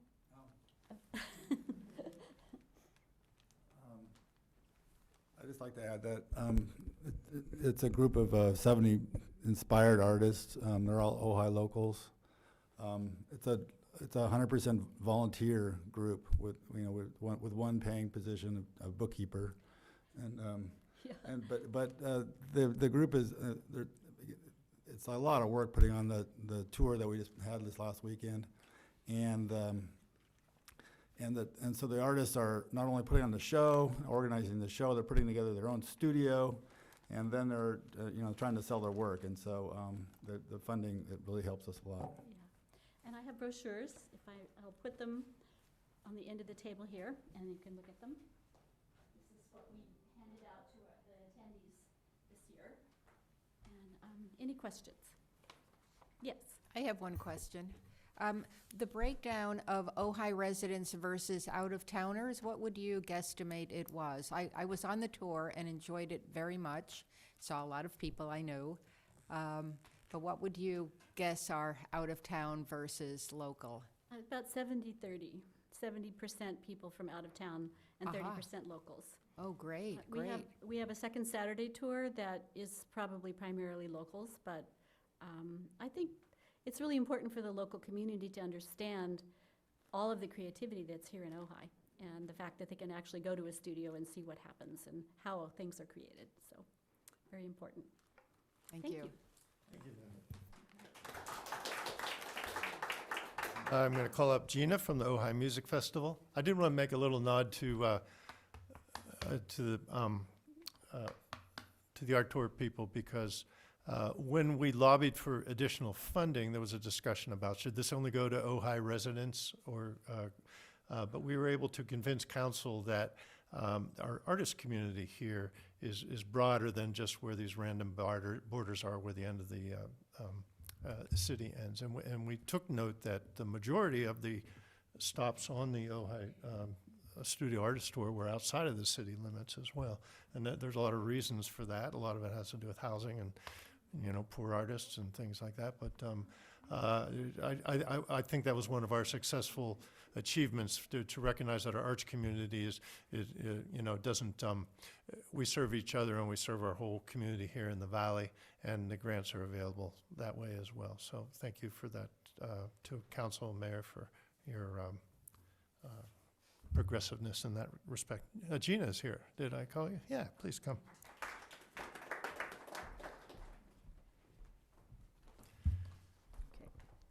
Hello.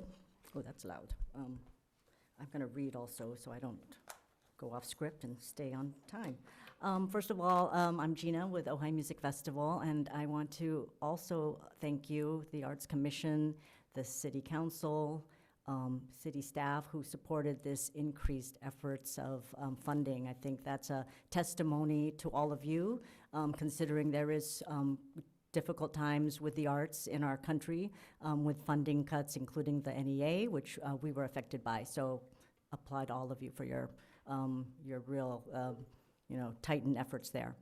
The Ojai Music Festival is requesting support to expand our year-round performances and projects and a community event during our 80th festival in June 2026. These will be free or offered on a pay-what-you-can basis.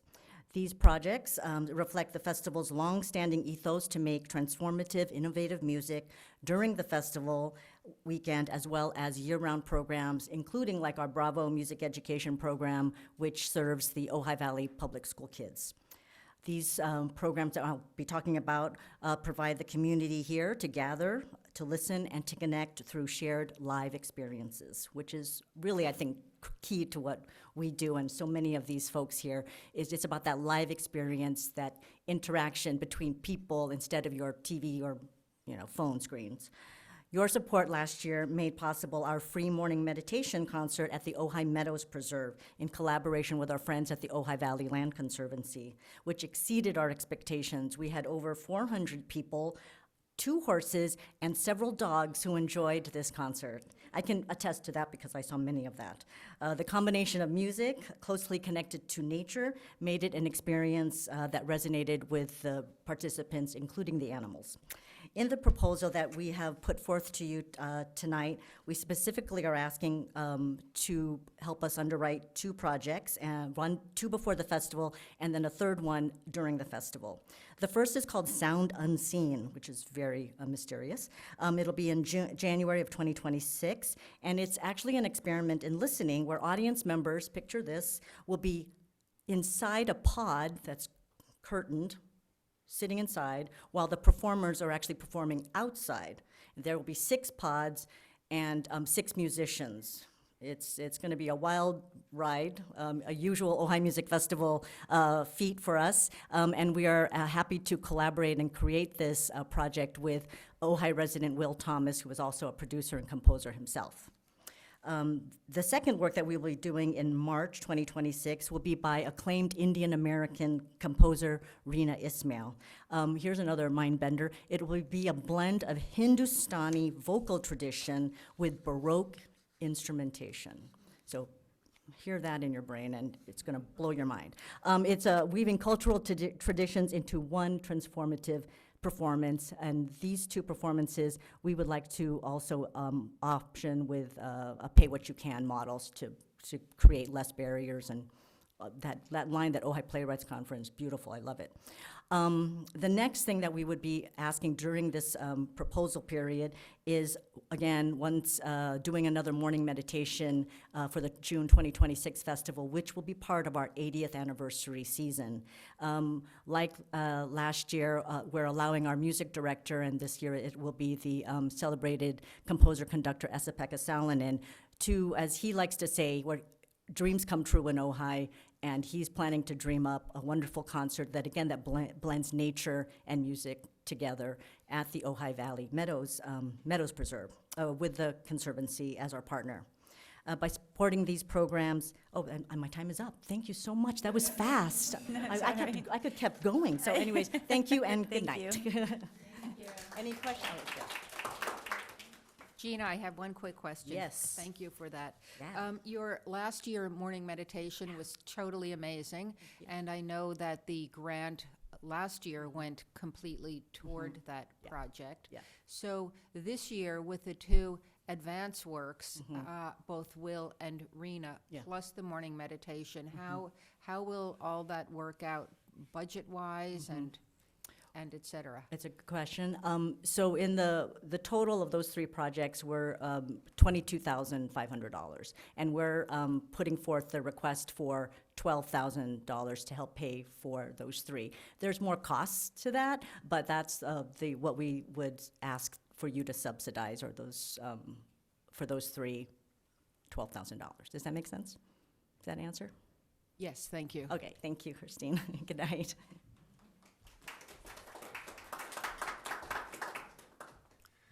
Thank you. Liz Spiller's here for Performances to Grow On. And then it'll be Richard, and then I should be warning you, then Gabe, then Cheney, and then Kevin. So, hi Liz. Guys.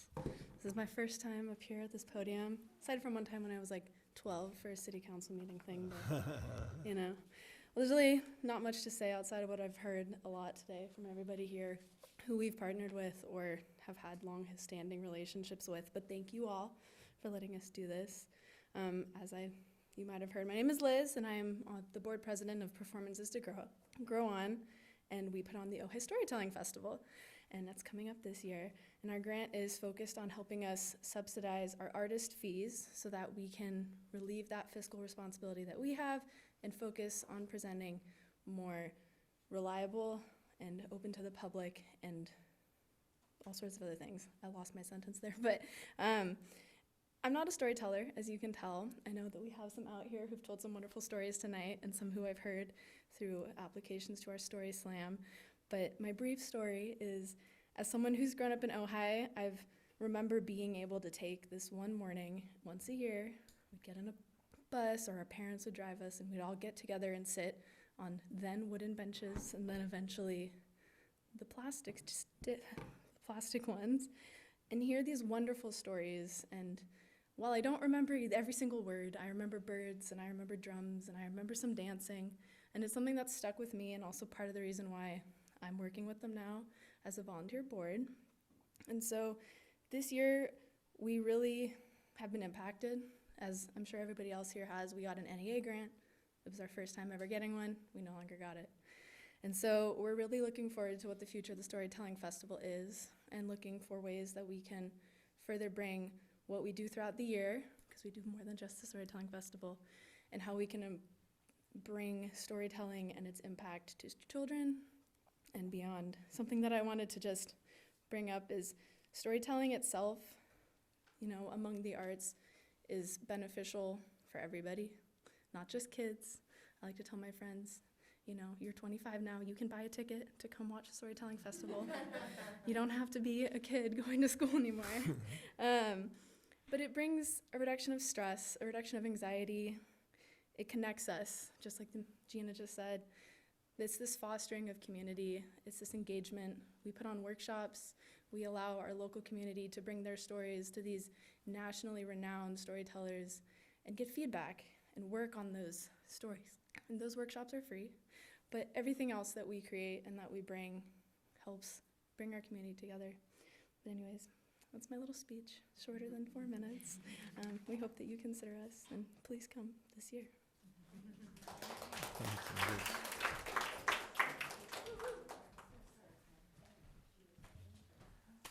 Okay, Richard Kemp. OPAT, Ojai Performing Arts Theater.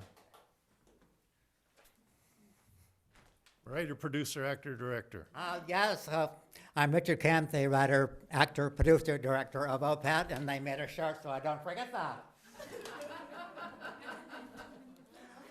Yes, OPAT, the Ojai Performing Arts Theater, where the 102-year-old Joan Kemper still holds emeritus status, and she can still crack a whip, let me tell you.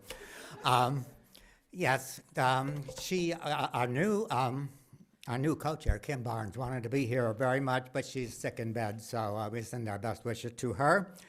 OPAT is a small local community company powered entirely by volunteers, passion, and a deep love for this community. And tonight we are asking your support, a $5,000 grant to help live theater alive in Ojai.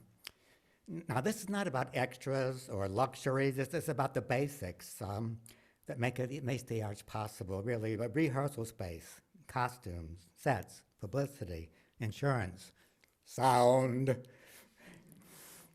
and modest stipends for the artists and technicians who give hundreds of hours to bring these stories to life. Our mission is just very simple, is to bring professional quality live theater to our valley, performed, built, and dreamed by the people who live here. We have staged musicals such as Into the Woods and The Fantastics, and world premiere works such as Mary Shelley, You're With No Summer. Each has filled our theaters, bringing neighbors together and energy into Ojai. But theater does more than entertain. It is the last free space where people can still tell the truth, feel together, and imagine another world. In an age, when there's so much of life happens on screens, theater is one of the few places where people sit side by side and they breathe the same air and experience something real, something shared, something electric in the air, every night for me. And that's more than just art, that's community. And Ojai understands that. When an audience comes to see an OPAT show, they don't just support a play, they support local restaurants before the show, local artists who design our sets and costumes, and the next generation who see what's possible when creativity is valued. They leave inspired, connected, and proud to live in a town that still believes in imagination. Our entire annual budget is smaller than a single production at most regional theaters, but what we create with it is a lasting ripple effect. Every performance sparks conversation, empathy, joy, arguments. It strengthens the fabric of civic life. And that's why this grant matters. It's not a gift to one theater, it's an investment in Ojai's identity as a place that prizes creativity, authenticity, and truth. It says that the city of Ojai values the arts not as an afterthought, but as a cornerstone of who we are. So on behalf of everyone who volunteers, paints, builds, rehearses, and dreams with OPAT, we thank you for your time, service, and your continued support of the arts. Help us keep the lights on, the curtain rising, and Ojai's creative spirit shining in that last free space where we can still tell the truth, still feel together, and still imagine another world.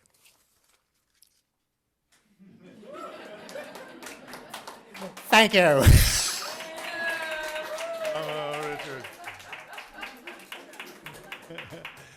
You don't need a grant, you already wrote it, just there, right there. Thank you for that, OPAT. Next, we have Gabe Castanon. Oh, I know that family. Ojai Community Radio. Okay, I've been curious about this. And there's Gabe. Okay. Hello. Welcome. Thank you for having me and everyone. This is awesome. My name is Gabe Castanon, talking to you today about Ojai Community Radio. So the origin story of Ojai Community Radio, a friend and I were kind of kicking around an idea of starting an internet radio project. And about a year into that, the FCC opened up their low power FM application window. And LPFM is something that's been around for about 25, 26 years. and was really created to help communities retain control of some of the airwaves as a lot of radio stations in the 80s and 90s were being purchased by large media companies. Independent radio stations were disappearing, and so the FCC has created this class of low power transmitting that is available to nonprofit community groups. They don't open the application window very often. It's about once every 10 years or so. So when they opened it in 2023, we said, let's go for it and make Ojai Community Radio. So we incorporated a nonprofit, went through the application process that took about a year, and in December of 2024, we got what's called our construction permit. So the FCC said we can have a frequency and broadcast at a maximum of 100 watts, which goes about 5 miles, just enough for the Ojai Valley. And since then, we've sort of been planning, figuring out our budget, where we're going to transmit from. We've been engaging with a lot of people in town who are interested in the project, and groups like the music festival. We worked really closely with Gina, who's helped us a lot.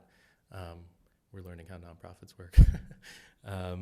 And the Storytelling Festival and the museum, lots of amazing musicians, and yeah, it's been a very cool journey so far, and we're really excited to hopefully get on the air next year. Our mission is to provide Ojai and the surrounding communities with a free-form platform for music, community voices, education. We want to engage with all of the high schools in town, and emergency broadcasting. We can run without the power grid, and everybody's got a radio in their car. So it goes beyond just art, but the cornerstone we want to be art, especially the musicians of Ojai, who will get a platform and airtime for their music. The musicians who come to visit and play in Ojai as well. But really, we want it to be a hub for the community and all the people who want to be involved. You know, it's like we got 24 hours a day of airtime to fill, and that could be a lot of DJs. Like a significant portion of Ojai could be on the air. And so that's sort of our vision is you know, whatever the community wants, and it's really an institution that's supposed to be by and for the Ojai Valley. So that's sort of our vision. I can talk a little bit more about some of the programming that we have lined up. We've got our online stream going with maybe a dozen DJs, but a lot of people have some cool stuff planned. And yeah, with my last 17 seconds, I want to invite everybody in this room to be involved. Get in touch with me here, or shoot me an email, gabe@ohairadio.org. We want to get everybody on the air. It's going to be a lot of fun. And yeah, thanks. That's it. Wow. Any questions? Cool. How retro, that's so cool. Retro, is that the word? Yeah. Okay. That was Gabe Castanon. I got two more, unless I missed you. Jeannie Holland with Dev Dance Theater.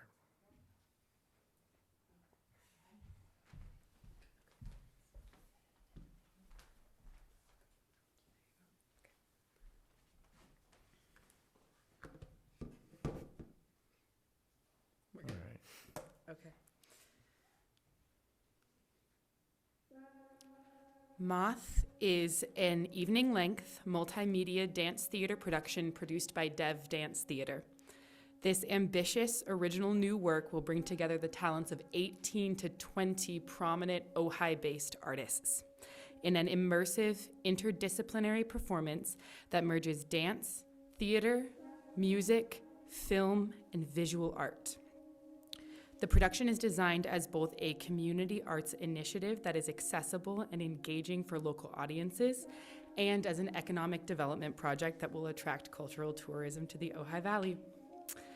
With support from the City of Ojai Arts Grant Program, we seek funding to hire artists to support the creative and technical elements essential for bringing this vision to life.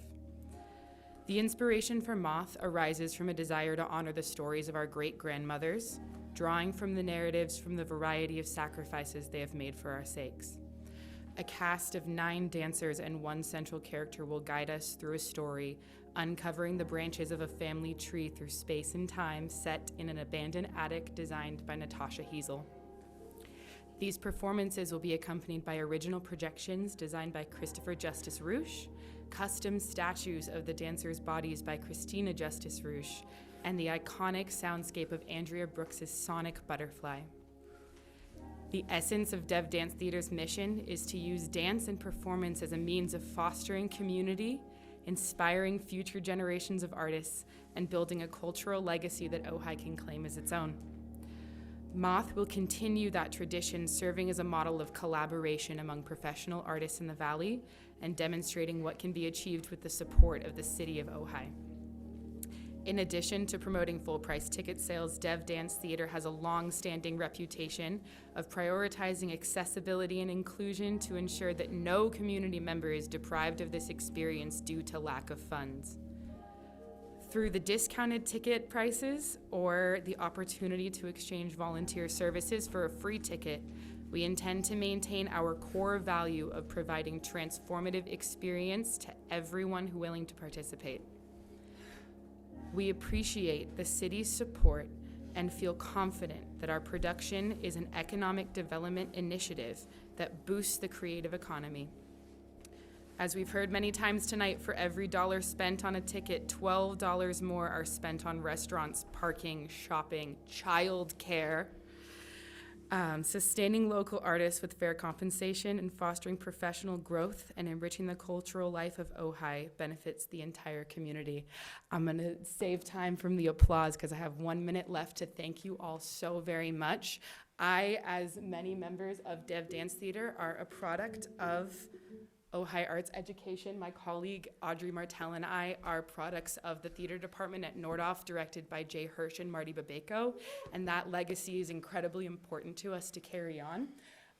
I also, speaking for myself, now back in the Ojai Valley, got my equity eligibility through OPAT. I am now working for the Ojai Youth Entertainment Studio as a choreographer, but my very first paid opportunity as a performer, I'm gonna cry, was by Devin Fulton in our most recent production of A Hot Summer Night Stream. And I'm gonna yield the last 20 seconds in case anyone has anything else to say. Then we just wanna thank you from the bottom of our hearts. Thank you so much. Give it up for the dancers! Thank you so much. That Thank was you. really great. Thank you for Thank introducing you. everybody. What a treat. And I have one more, is Kevin Wallace, unless we missed somebody. Kevin is with the Beatrice Woods Center, and you see there's a Beatrice Wood piece Beatrice right Wood there. right there. Yes. Well, that's a heck of an act to follow. Our grant that we have put forward is to keep our doors open. Basically, the Beatrice Wood Center for the Arts exists with no endowment. There's no guarantee we'll be around a year from now, 5 years now, 10 years from now. At any given time, we have about half a year's of funding in the bank. And there have been times when we had, months funding in the bank. And this is our 20th year. We're celebrating our 20th year, so something always happened. So I kind of get the feeling we're meant to be here. What we do is we are an art center, we are a cultural center, and we are in many ways a historical society, because every weekend I tell visitors to Ojai all sorts of stories, ranging from Andy Besant and Krishnamurti, and how they brought Beatrice Wood here and how she came here with this whole art history with Marcel Duchamp and the Dada movement, Brancusi, and then we have exhibitions of Ojai artists and such. We do music, we do basically anything that's creative and expressive. We try to do it. We are educational in nature, because I do believe that exhibitions, performances, basically everything we do is about the arts. I'm a strong believer in arts and culture. Every day in today's world, I'm a stronger believer in arts and culture. And I'm a strong believer in the idea that once a a mind is stretched, never goes back to its original size, and that's what the arts are all about. So that's basically who we are, what we're doing, and why I'm here. Oh, and also, we really appreciate we received a grant last year. We were able to double it with the grant from the Wingate Foundation. We have a matching funds grant. Once again this year, we have a matching funds grant. So we will be able to double any money that comes from the city of Ojai. And that will just basically go back into promoting Ojai, the arts in Ojai, and letting visitors to Ojai know what we're all about. John. All right. I was going to suggest that maybe while our guests are here, if there's any commissioner comments you'd like to make while our guests are here, maybe in lieu of later in the meeting, if anyone has something to say, and then I'll finish up. I just appreciate all of you so much. It's tonight is my favorite night on the commission because I see all our hearts and activities in action and see this community, and I'm really moved by it and very grateful. You guys have anything you want to say to these people? Yes. I want to say one more thing. I'm the commissioner who's in charge of education and mentorships, and I've said many times that these organizations that we give grants to are truly the mentorships, because every activity that you're performing out there is educating our youth, is educating our community, and I hope that you'll reach out to me personally if I can help you. Thank you. Pamela does, there's a series of seminars, free seminars for artists, professional artists in the community. I hope you guys are getting your invitations to that. Council, commissioners, you got anything to say? These people? No? I do. Okay, yes, please. I just want to say thank you again. The visual arts, the performing arts, the theatrical arts, film, it is all amazing. We are so fortunate to live in this community and to have you doing what you do. We are just, we're here to help, as Pam said. Pamela and Karina. Karina has been in charge of the grants. Pamela's been in charge of the mentorship. It's really amazing. So thank you.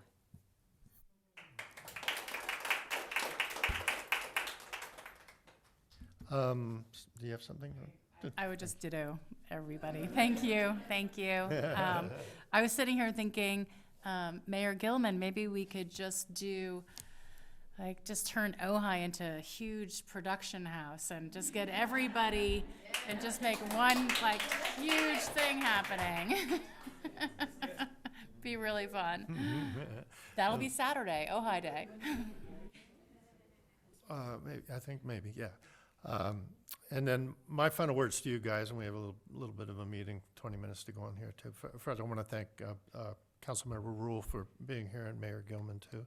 And I think Rachel's on the phone, whatever. And we had a joint meeting with City Council 2 months ago, where we talked about trying not to make arts as this thing that's like an after thing that we think of to make things pretty at the end of the day, and make it core to what we are here in Ojai. And just your presence here tonight, and the spectrum of what we saw. I actually wrote a list: music, dance, pottery, film, writing, visual art, theater, songwriting, storytelling, radio, puppets. It's just a real testament to what the real power of Ojai is. And thank you for thanking us for the money, but us is not the money. The money is from the people of Ojai, whether you're paying taxes or fees or staying in the hotel. And council is the people you elect to decide what's good to do with that money, too. And I think tonight and what they've done, what council has done in respect to our community and what we have to look forward in the future is very heartening. So I thank you guys for that energy of coming here to get your money back and put it in a good place, all right? So thank you for that. So we're going to take a 2-minute break just to say goodbye to everybody, or you're welcome to stay and see boring government stuff.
Thank you so much.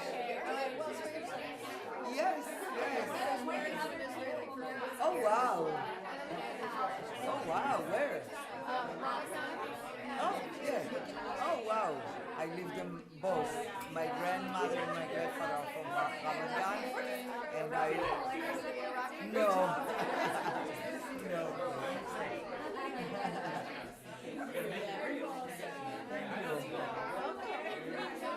Wow. That's amazing.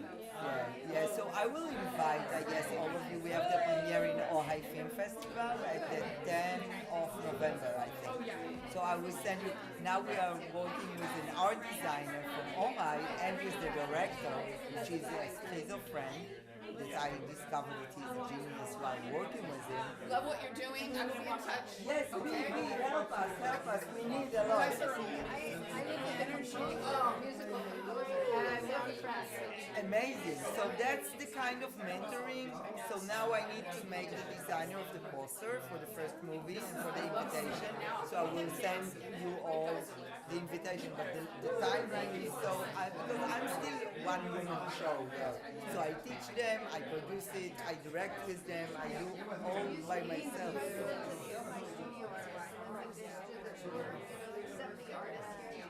Yes.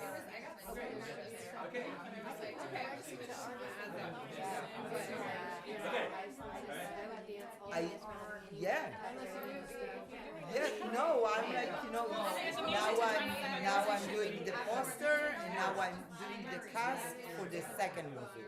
That's what I asked you, the money for the second and the third movie. We do short movies that will become one long movie. And it will be screened all over the world, of course. So it's an amazing movie. Okay. I'm Karen. And you? Okay, I'm overwhelmed. Yeah. Overwhelmed. But I will invite everybody.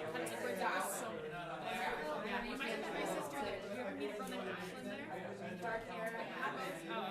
It's like I have like my group that I will invite you to take care of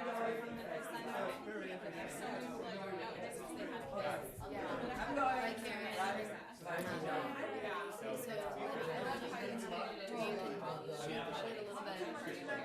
So I honestly wish I could say about that because I have the 30 seconds. I was like, that's just possible. Yes, it's crazy. Yesterday was the first time. Well, that's the thing is like they brought me on to talk because they're all dancers. So they like,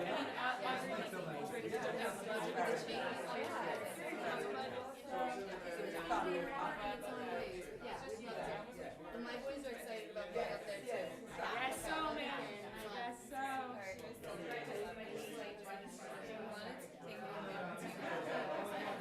Yeah, we can just turn it. Okay. You're gonna be there doing that.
I'm trying to do all this outside chatter.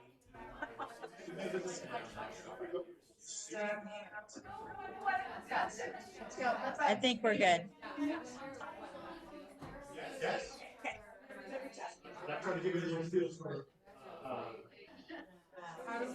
How do we stay on the call list for that? Anyway,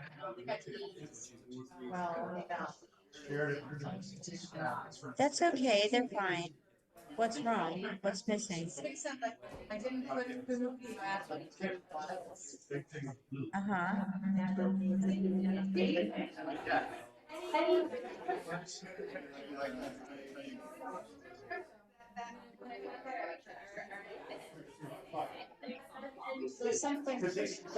That's what he did.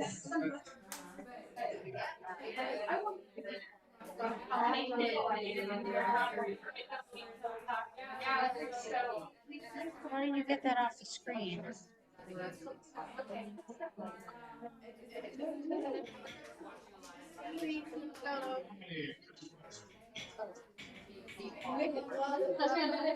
Okay, it was 2 minutes ago. That was wonderful. Really appreciate it. You keep time for us. Either dance or leave. Here we go. Yeah, I think we could go pretty quick. Yes, I'm trying. Oh, good for I used to you. do a home daycare, you guys. I have no problem keeping people online. I think she left. She was just coming by invitation. Andy Whitman is actually a liaison. I don't know how to get that off the screen. No, Whitman.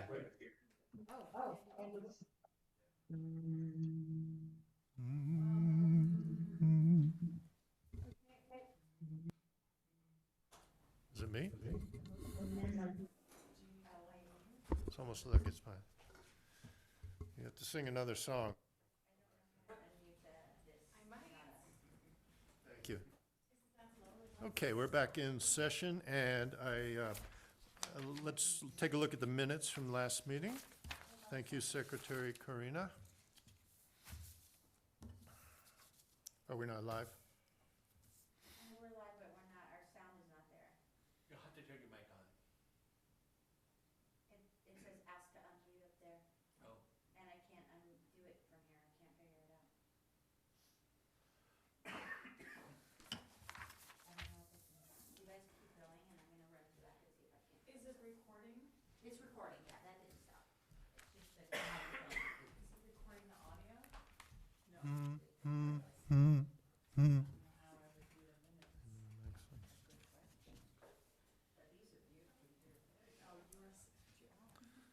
Gorgeous, has a poppy and everything. No, it was not. Oh, no? I was told you. Look at this beautiful poppy logo we have. The Arts Commission has a logo. Well, you know, that is, that's Cindy Burton, and Cindy's photograph. Yeah, it's right Which here. she has expressly given us permission to use, but only for this purpose and only non-commercially. So, Absolutely. We will abide by the letter of the law.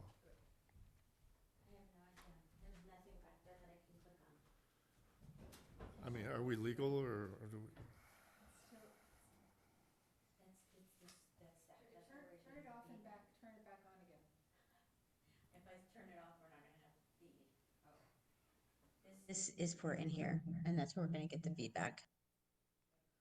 What's feeding back? Just kill that mic. It must be that one.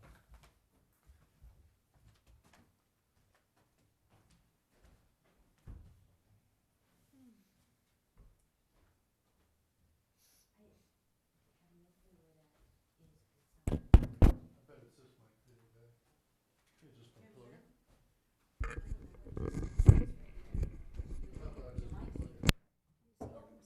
Right, I'm holding their nonprofit because I know the Santa Paula Museum, I'm doing a show there next year.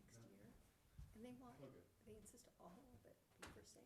But that's not right, and she's wrong that most museums do. Ours doesn't. I know they do. And smaller ones get away with it, but it really does implicate I bet I don't know. Ooh. Check. That's not that mic. Sure.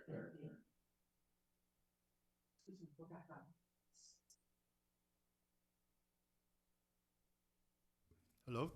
Yeah. And it worries me, that's it.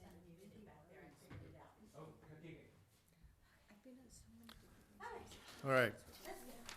I will move to accept the minutes as submitted for our September, what was the date? September 18th? If I have a second, we can take a look at it, change things. Would somebody second my motion to accept them? And feeling shame, having been absent and feeling the shame, I cannot approve them because I wasn't here. Oh, okay. You can I the second. motion. Oh, thank you. Discussion? The only thing I noticed that we didn't mention the liaisons' Right. names. As, this was my first time doing the minutes as the new secretary. You know, it's hard to gauge how much detail they want in the actual minutes, but I would think that would have been a key I think thing so. for me to include. If you want me to Yeah, I'll add those. edit my motion to add the names of the ad hoc committee in addition to Karina Wright, it's Louise Sandhouse, Carolyn Wagner, Michael Addison, and Elizabeth Herring, just to Okay. get it in the record. And that item there was an under 2, discussion item 2. Okay. Okay? Second on my addended. I second the Chair West. amended Yeah, motion. Yeah, she seconded. Everybody agree? Yes. Aye. Yes, All in favor of the minutes? aye. Okay, thank you. Thank you, Madam Secretary. All right, I think everything else was just, Commissioner, if we had any reports beyond what we did tonight, I don't even have anything. I do. Please, My first Commissioner under Steiner, go ahead. Public Art.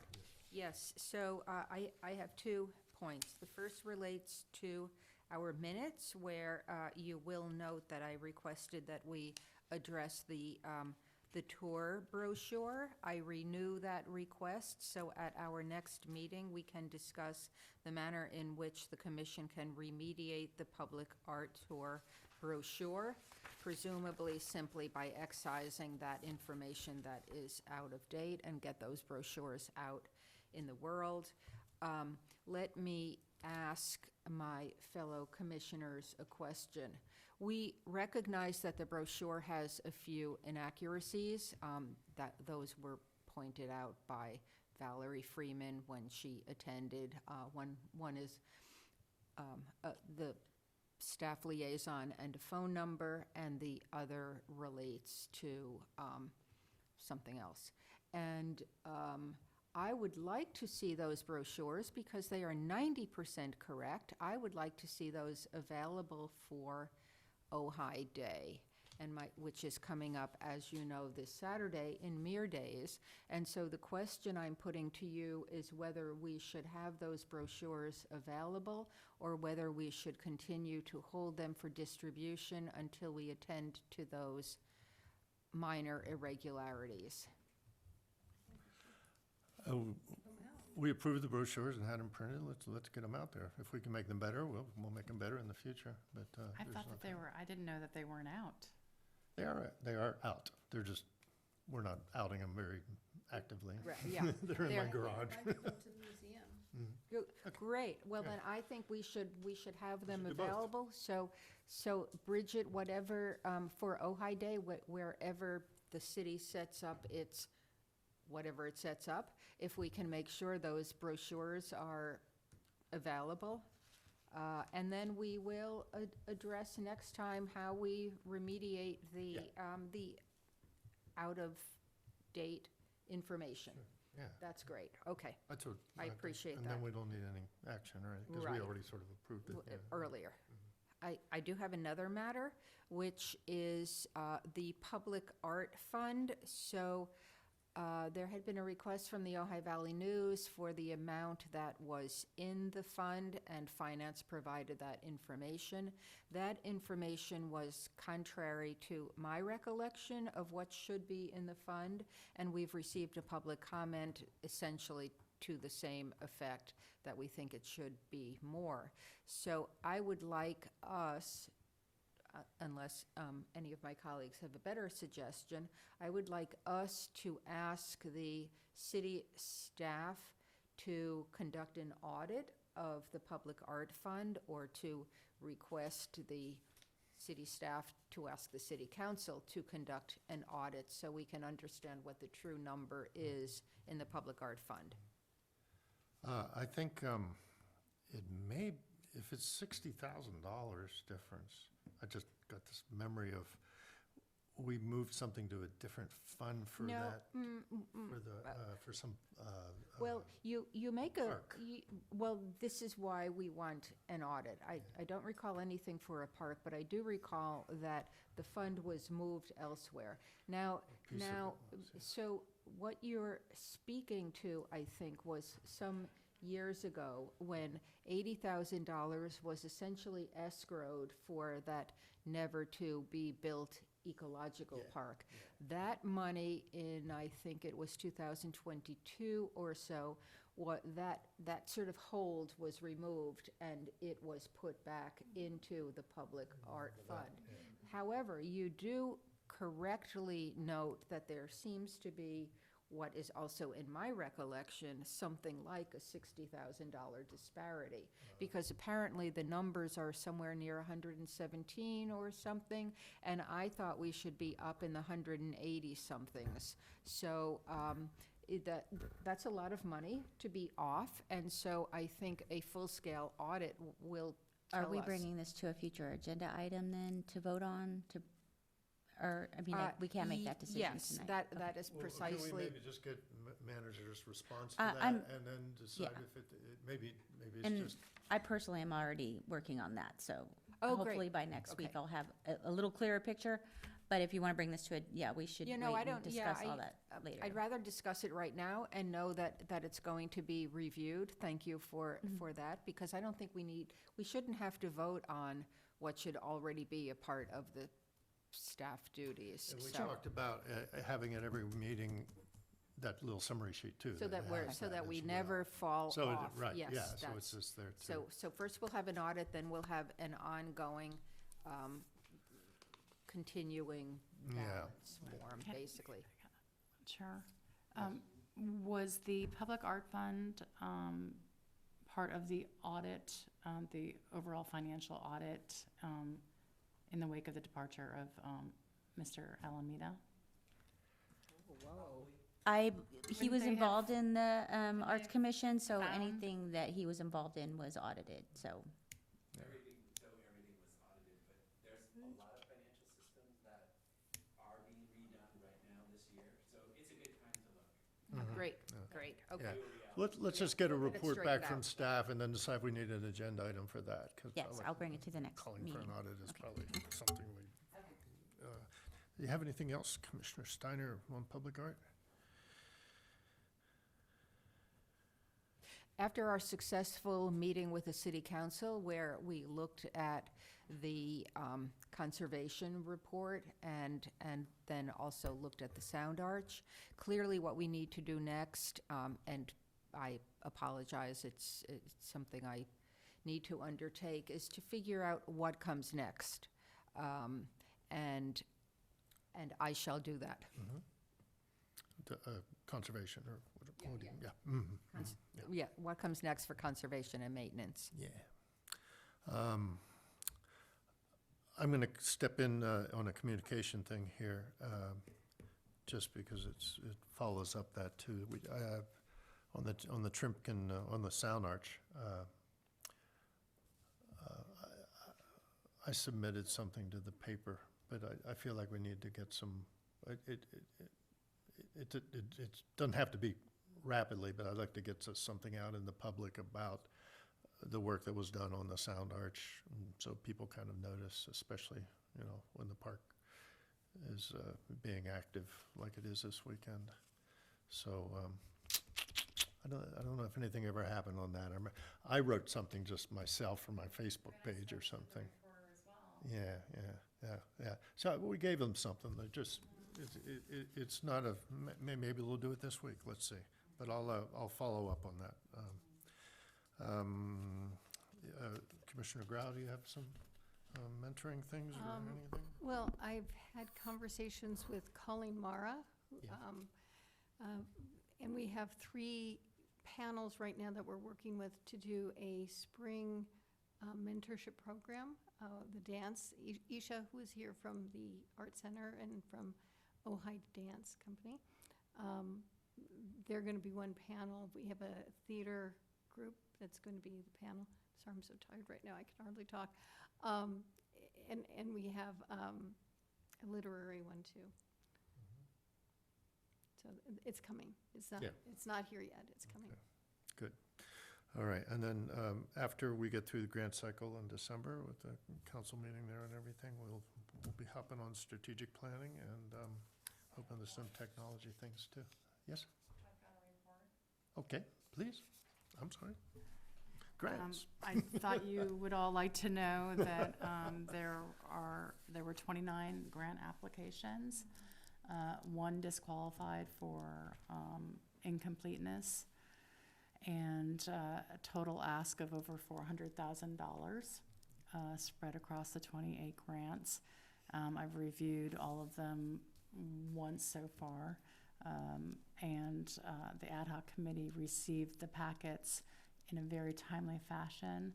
Our staff liaison, Bridget, turned the information around in 2 days upon the close of the grants, and I really want to thank you for that. It was incredible, very organized, and just overall it's been a really positive collaboration with you throughout this cycle. And we are meeting on November 1st, the ad hoc committee, and that's a Saturday with the possible November 2nd for pour over if we run out of time on the 1st, at which point we will distribute to the commissioners our hard copies, and you will get access to the Google Drive for the supporting materials for the online. So I have a question. So at our next meeting, November 20th, I believe, is that our next meeting? That's our big one. We'll be voting on that. Yeah. Okay. So that will give you about 18 days. And if you need material sooner, let me know, because I know who can get it for you. There is a copy here at the office of everything. Beautiful. So, beautiful. okay, thank you. Nice job. And how many presentations do we have tonight? Do you know? It seemed like we had almost that many. But 1, 2, 3, 4, 5, 6, so 22. 28 minus 6, yeah, 22. Nice. Thank you, Ojai. Thank you. I mean, they don't have to be here, and I have 23 cards. Testament to the whole team here, because Last 2 years, we had to extend it because we didn't have enough applications, and this year we have record applications, and you can tell it's an interest, it's very diverse. The quality is really there too. Right, exciting. Yeah, this is gonna be beautiful shot in the arm for the creative economy of Ojai. All right, and so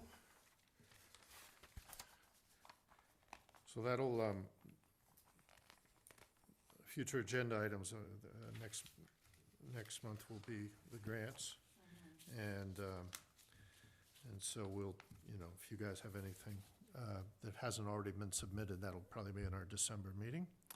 And, May I? yes, Yes, so as I said, tour brochure is Yes. one.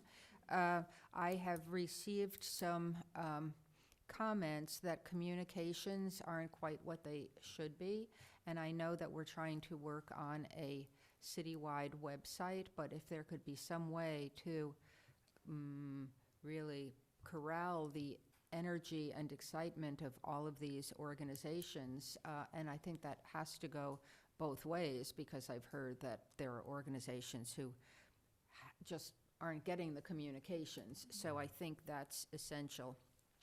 And I know we've been without our communications commissioner, but I think you need to reassign that so someone is picking up that role. yeah, for sure. The next point I have relates to a mural in Kent Hall. So that had been on our agenda with the city council meeting, but it had been removed. I'd like to bring it forward in large part because by statute, this commission advises the city council on arts-related matters, and so it should be bubbling up from us. And I'm sure that David would have something to say about it as chair of the city collection, which is an important collection we have that doesn't have enough wall space as it is. And so the idea that that instead we're adding to something and expecting artists to paint on cheap bifold doors instead of figuring out how to draw attention to our important city collection is something we should be discussing. And I'm sure Pam, who has been the former president of OSA, largely two-dimensional works, many artists that whose work is in the city collection and could be shown in Kent Hall. I'm sure Karina would have a view from her experience with galleries, and certainly I have a view about whether this is a good idea and what we should recommend to City Council. So I think I've already spoken too long because I do want this on the agenda, but Right. I would like to have that discussion so that we can inform the City Council. All right. Well, since there's a council member in the room and maybe online, I'll just say that council came to us, so I feel like we've already sort of been bade to do something. So, probably the next step would be, and I know that both the mayor and Mayor Pro Tem wanted to be involved in it as well. So whether I don't know if this is a council thing where we're helping them, or if it turns over to the Arts Commission and needs to go out to would you see it as part of? Do we see this thing as just an improvement on the backdrop in the Kent Hall, or is this become a collection piece? I guess that's. Well, I was hoping it would. I think there are two ways to look at it. The first is, under the Brown Act, if something's going to be done, something should be done, and it should be discussed, and recommendations should be made. Then on the other question of, is it art or is it backdrop? If you're going to engage an artist to do something, if its purpose is so there is something that's visible behind the city council where it meets, then that is art qua art, and that should be discussed. And again, I think it's especially important to discuss it because it appears to disregard the important role of our existing city collection. So I'd love to see those walls have something that we already have rather than decoration, because white is perfectly good decoration. Well, how about I do this? I'll have a discussion with the mayor and decide if this is a city council thing, or he would like to turn it over to the Arts Commission. And if so, then we'll put it on the agenda for December, or next, you know, when things come up next. Well, I don't disagree with you. However, by statute, arts-related matters come to this commission to advise the city council. Right, but we want them to ask us, you know, I guess. That's- You said they already did. Anyway, I'll leave it here, Okay. but, No, and great. Mr. I'm glad Mr. there's Mayor, you interest. are here with us, and we You're gonna hear from me. see this as an And we'll decide what to important do. matter of visual presentation. Yeah, great. So we'll make it beautiful, and then if it takes agendizing, we'll agendize it, yeah. And I just want to say that the November 20th meeting is going to be jammed with. Yeah, I'm thinking of December. That- if we- or- yeah. I don't think that we should include anything other than the grant. Right, I think so, review. too. Sad, That makes sense right? to me. Yeah, yeah.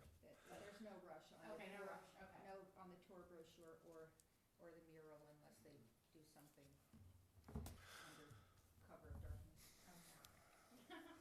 Anything else on grants? It was nice to have some of your ad hoc committee people here. I will volunteer to, you know, contact the Ojai Valley News about this meeting tonight.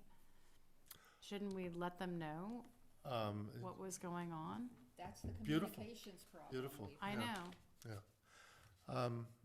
I think, yeah. This is I wish we had pictures and. This is a huge story. Yeah. Well, circle around with your fellow commissioners and maybe staff to see, you know, what we can do to support that, you know, like I did that. Right, maybe we can Shrimp do and another Arts press thing. release. Sound Arch. And just, I agree, we don't need anything more on the November agenda, for our meeting. But I do at some point need to get a budget approved for the mentorship panels for next year. Right, remember the suggestion there is, what I understand, Bridget, if this is correct, is for this mentor program, there'll be some expenses, maybe rent, maybe some type of beverages, refreshments or something, and maybe AV stuff, or and there was some discussion about maybe some fees for experts or not, or something like that. I think we need to just sort of have those specific Right. things I'll laid have out. something laid out, but I know November's not the time to do that. If it's carefully done, and I feel if it's within our budget of what we've already kind of approved for education for the year, we could, and it's clean, we can put it in as a, Just a vote. what's the non-vote, the A consent item on the Okay, top, too. that sounds It good. just I'll have lay it staff out. review it. I'll lay it out. Yeah, and then see, and if it looks very consent-y and Okay. there's no surprises in there, then, Okay. and you can talk to one of your other commissioners about it, too, without. For clarification, when you say fees for experts, you mean the honoraria that we approved last time, is that Well, correct? those were for the seminars, but. Right. But that question came up So somewhat a about mentors, panel whether might there's have fees. 5 speakers, professional speakers, and the audience would be students that would be mentored. Oh, I see, so it's different from your, I see, it's a mentorship. Yeah, That sounds beautiful. something new. Yeah, beautiful. Good, so, yeah, I think you have what you need to do to put it together, and then I'll put it together let me and or then I'll get a staff see it and consent. see it, maybe it'll be a consent item, like a Just don't wanna warrant get in thing trouble for the council meetings. Okay, thank you for your grants report, Commissioner Wright. Future agenda items, staff liaison, do you have anything for us, Yeah, I just wanted to Bridget? say it again. I am working on that, the public art budget, I will be working with the finance department to make sure that what I see matches what they see. and see if we can't get it cleaned up without an actual audit. And then the other thing I wanted to say, I was so amazed to sit here tonight. I have a bigger appreciation of this commission and what you guys do for this city and how big art is in it. I'm just proud to be a part of it. Thank you. Well, Bridget, I have to say, and I echo what Karina said earlier, that things are flowing so much more smoothly with your attention and meticulous efforts. Previously, you know, we had people kick things down the road instead of rolling up their sleeves and getting them done, and I just am so grateful to you for this, so thank you. And I wanted Mr. Mayor to hear that also. We are just really a happy commission with this staff liaison. And we appreciate you too, Andy. Have we eliminated commissioner comments? No, they're coming. Oh, okay. Okay. Well, I thought we did them after the people left. But now, is our current council liaison, council person, Sorry. Whitman? Okay, so we don't have a council liaison. But would the mayor like to speak with us? No. Oh, bummer, bummer. Well, if I don't call on him. Talk to us. And how great it was to feel that energy. No addressing the public directly during meetings. Attest to posting, what is this? Oh, the attestment. We have an attestment now. Okay, does it, do any commissioners have commissioner comment beyond what we? I do. I simply want to comment that our business portion was rather dull compared to the excitement of our presenters. And I think we've all commented how wonderful that was. And you know, sometimes slogging through all this stuff gets a little dreary when we all have so much other work to do, but this all makes it worthwhile. So thank you, my colleagues. Thank you. Any other comments, anybody? It was a pleasure to be here It tonight. was a pleasure to be here tonight. And so I'll adjourn this to our next regular meeting in November. Thank you.